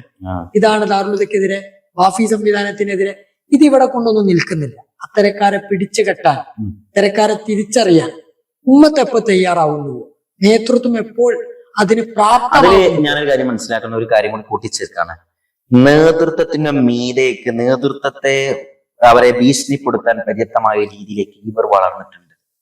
ഇവരുടെ ഒരു കരുത്ത് അത്രമാത്രം, അല്ലെങ്കിൽ സംഘടനക്കകത്ത് ആഭ്യന്തര വിഷയം ഉണ്ടാക്കും, കലാപവും ഉയർത്താൻ. വലിയ രസം എന്താന്ന് വെച്ചാല്, ഞാൻ പലപ്പോഴും ചിലരോടൊക്കെ പറയാറുണ്ട്, ഹമീദ് ഫൈസി അമ്പലക്കടവ് ജനിച്ചതിന് ശേഷം സമസ്തയിൽ എന്തെങ്കിലും പ്രശ്നം ഉണ്ടായിട്ടുണ്ടെങ്കിൽ അതിൽ ഒരു ചേരിയുടെ തലപ്പത്തിരിക്കുന്നത് അയാളായിരിക്കും. എല്ലാ കാലത്തും പ്രശ്നങ്ങളുടെ ഉഷ്ണതോയനായിട്ട് ഒരു, അതായത് മശാക്കിൽ എന്നൊക്കെ പറയാം, പ്രശ്നം ഉണ്ടെങ്കിൽ മാത്രം അന്നം കണ്ടെത്താൻ കഴിയുന്നവരാണ്. കാരണം അടുത്തൊരു പ്രശ്നം ഉണ്ടെങ്കിൽ അയവുമായി വിശദീകരണമായിട്ട് TA കിട്ടുള്ളൂ, റെമ്യൂണറേഷൻ കിട്ടുള്ളൂ, അവിടെ പോയിട്ട് പ്രസംഗിക്കാൻ ചാൻസിട്ടുള്ളൂ. ഇനിയിപ്പോ സംസ്ഥയുടെ 100ാം വാർഷികമായിട്ട് അതിന്റെ മറ്റുള്ള പരിപാടി ആവാം. അത് കഴിഞ്ഞാൽ അടുത്ത ഏതെങ്കിലും സംവിധാനങ്ങളുമായിട്ട് പ്രശ്നം ഉണ്ടാക്കി വരണം. എന്തായാലും പാണക്കാടിനെ മാറ്റി നിർത്തിയിട്ട് ഇവർക്ക് ഒരു വിജയവും ഉണ്ടാവാൻ കഴിയില്ല എന്ന തിരിച്ചറിവ് വരുമ്പോൾ ഇന്നത്തെ വിഷയം തൽക്കാലം അവിടെ മാറ്റിവെക്കും. എന്നിട്ട് അടുത്ത വിഷയവുമായിട്ട് അവർ വരും. ഓഫീസ് സിസ്റ്റത്തിൽ അത് അവർ ചെറിയ രീതിയിലെങ്കിലും. ഇതില് എനിക്കൊരു കാര്യം പറയാനുള്ള ഒരു കാര്യമുണ്ട്. ഹക്കീം ഉസ്താദിന് നേരെ അവരുടെ ചാവർ സംഘ നേതാവായ ഒരു അസ്ഹരി ഒരു പ്രസംഗം നടത്തുന്നുണ്ട്, അല്ലെങ്കിൽ ഒരു ലൈവില് പറയുന്നുണ്ട്, നിങ്ങളെ ഉസ്താദൊക്കെ ഗൾഫിൽ പോയി ജലീന സമയത്ത് ഇവിടെ അധ്വാനിക്കുന്നു എന്ന് പറയുന്നത്. യഥാർത്ഥത്തിൽ ഞാനത് ക്രെഡിറ്റ് ആയി കാണാം. എന്റെ ഉസ്താദ് കഴിക്കുന്ന അന്നവും എന്റെ ഉസ്താദ് സഞ്ചരിക്കുന്ന വാഹനത്തിന്റെ എണ്ണയും ഒക്കെ ഉസ്താദിന്റെ അധ്വാനമാണ്. സംഘടനാ പ്രവർത്തനം ഒരു മോശമാണ് എന്നുള്ള അല്ല, പക്ഷെ സംഘടനയെ തൊഴിലായി കൊണ്ട്. അതെ, ഇവിടെയാണ് എന്റെ ഉസ്താദ് സംഘടന കൊണ്ട് ജീവിച്ചവരല്ല, സംഘടനക്ക് വേണ്ടി ജീവിച്ചവനാണ് പറയാം, വ്യക്തിയാണെന്ന് പറയാം. അതേസമയം സംഘടനക്ക് വേണ്ടി ജീവിക്കാതെ സംഘടന കൊണ്ട് ജീവിച്ചവർ, അങ്ങനെ പറയണം. അങ്ങനെയാണ് അതിനെ ഡിസ്ക്രൈബ് ചെയ്യേണ്ടത്, അങ്ങനെയാണ് വിവരിക്കേണ്ടത്. സംഘടനയ്ക്ക് വേണ്ടിയല്ല, സംഘടനയായിരുന്നു അവിടെ അന്നം. അതെ, സംഘടനയെ അവർ വളർത്തുകയല്ല ചെയ്തത്, സംഘടന കൊണ്ട് അവര് വളരുകയായിരുന്നു. ഒരു സത്യമാണ്, നിങ്ങൾ എടുത്തു പറയേണ്ട ഒരു സാധനം തന്നെയാണ്. ഗൾഫിൽ പോയി ജോലി ചെയ്യുന്ന അത്ര വലിയ തെറ്റാണോ? അയാൾ എവിടെയാണുള്ളത്? ഈ പറഞ്ഞാള് അവരൊന്നും അവിടെ ഗൾഫിൽ ജോലി ചെയ്യാണ്. അപ്പൊ അന്നം സ്വയം അന്നം. വേറൊന്നും ഇവർക്ക് വേറൊരു സാധനം ഉണ്ട്. നാട്ടിലെ പള്ളിയിൽ ജോലി ചെയ്താല് അത് മാത്രം ഒരു ദീനീ സേവനവും, പുറത്ത് വിദ്യാഭ്യാസ സംവിധാനങ്ങൾക്ക് നേതൃത്വം കൊടുക്കുന്നത് എന്തൊന്നുമല്ല ദീനീ സേവനല്ല. ഒക്കെ ഡിഫൈൻ ചെയ്തു ഓല് പറഞ്ഞ ഒരു ക്രൈറ്റീരിയയിലാണ്. ഒരു അതിര് ഞങ്ങളൊരു വര വരക്കുന്നു, അതാണ് നിങ്ങൾക്കുള്ളത്. നിങ്ങൾ അവിടെ ആ തിട്ടൂരം എട്ടായി മടക്കി എടുത്തു വെക്കാന്നുള്ളതാണ് ആൾക്കാരോട് പോയി പറയാൻ. ഏതായാലും ഇൻഷാ അല്ലാഹ് നമുക്ക് ഇനിയും ഇത്തരം വിഷയങ്ങളുമായി ഇത്തരം എന്നല്ല സാമൂഹികമായി ഏതെല്ലാം അർത്ഥത്തിൽ സമൂഹത്തില് ഗുണകരമായി സമൂഹത്തിന്റെ തെറ്റിദ്ധാരണകൾ തെറ്റിദ്ധരിപ്പിക്കലുകൾക്ക് തിരുത്തായി ഒക്കെ നമുക്ക് ഈ നട്ടുച്ച ഈ തെരുവിലുണ്ടാകും. ഏതായാലും എല്ലാവിധ പിന്തുണകളും അറിയിക്കുന്നു. ഇൻഷാ അല്ലാഹ് കൂടെ ഉണ്ടാവണം. ഏതായാലും ഇത് കേൾക്കുന്നവർക്ക് ഇതിനെ കൃത്യമായി മനസ്സിലാക്കാൻ ഇതിൽ കമന്റ് ചെയ്യുക, ഇതിനെ സർഗാത്മകമായി എടുക്കുക. കേവലം ഇതിനോട് ആശയപരമായി ഏറ്റവും വരുന്ന ഒരു കമന്റുകളൊക്കെ പൂർണ്ണമായിട്ടും മാഫി ഉദവി എന്ന് പറഞ്ഞിട്ടുള്ള തരത്തിലുള്ള അല്ല സുഹാബി അതേസമയം ഞങ്ങൾ ഉയർത്തിയ കണ്ടന്റിനോടാണ് സുഹാബികൾ ഉയർത്തി പറഞ്ഞ ആ ഒരു കാഴ്ചപ്പാടുകളെ ആ ഒരു ആശയങ്ങൾ ഉൾക്കൊള്ളാൻ കഴിയുന്നവർ ഉൾക്കൊള്ളുക, അല്ലാത്തവർക്ക് വിമർശനങ്ങളാവാം. സ്വാഗതം. ഏതാനും ശരി. ഓക്കെ.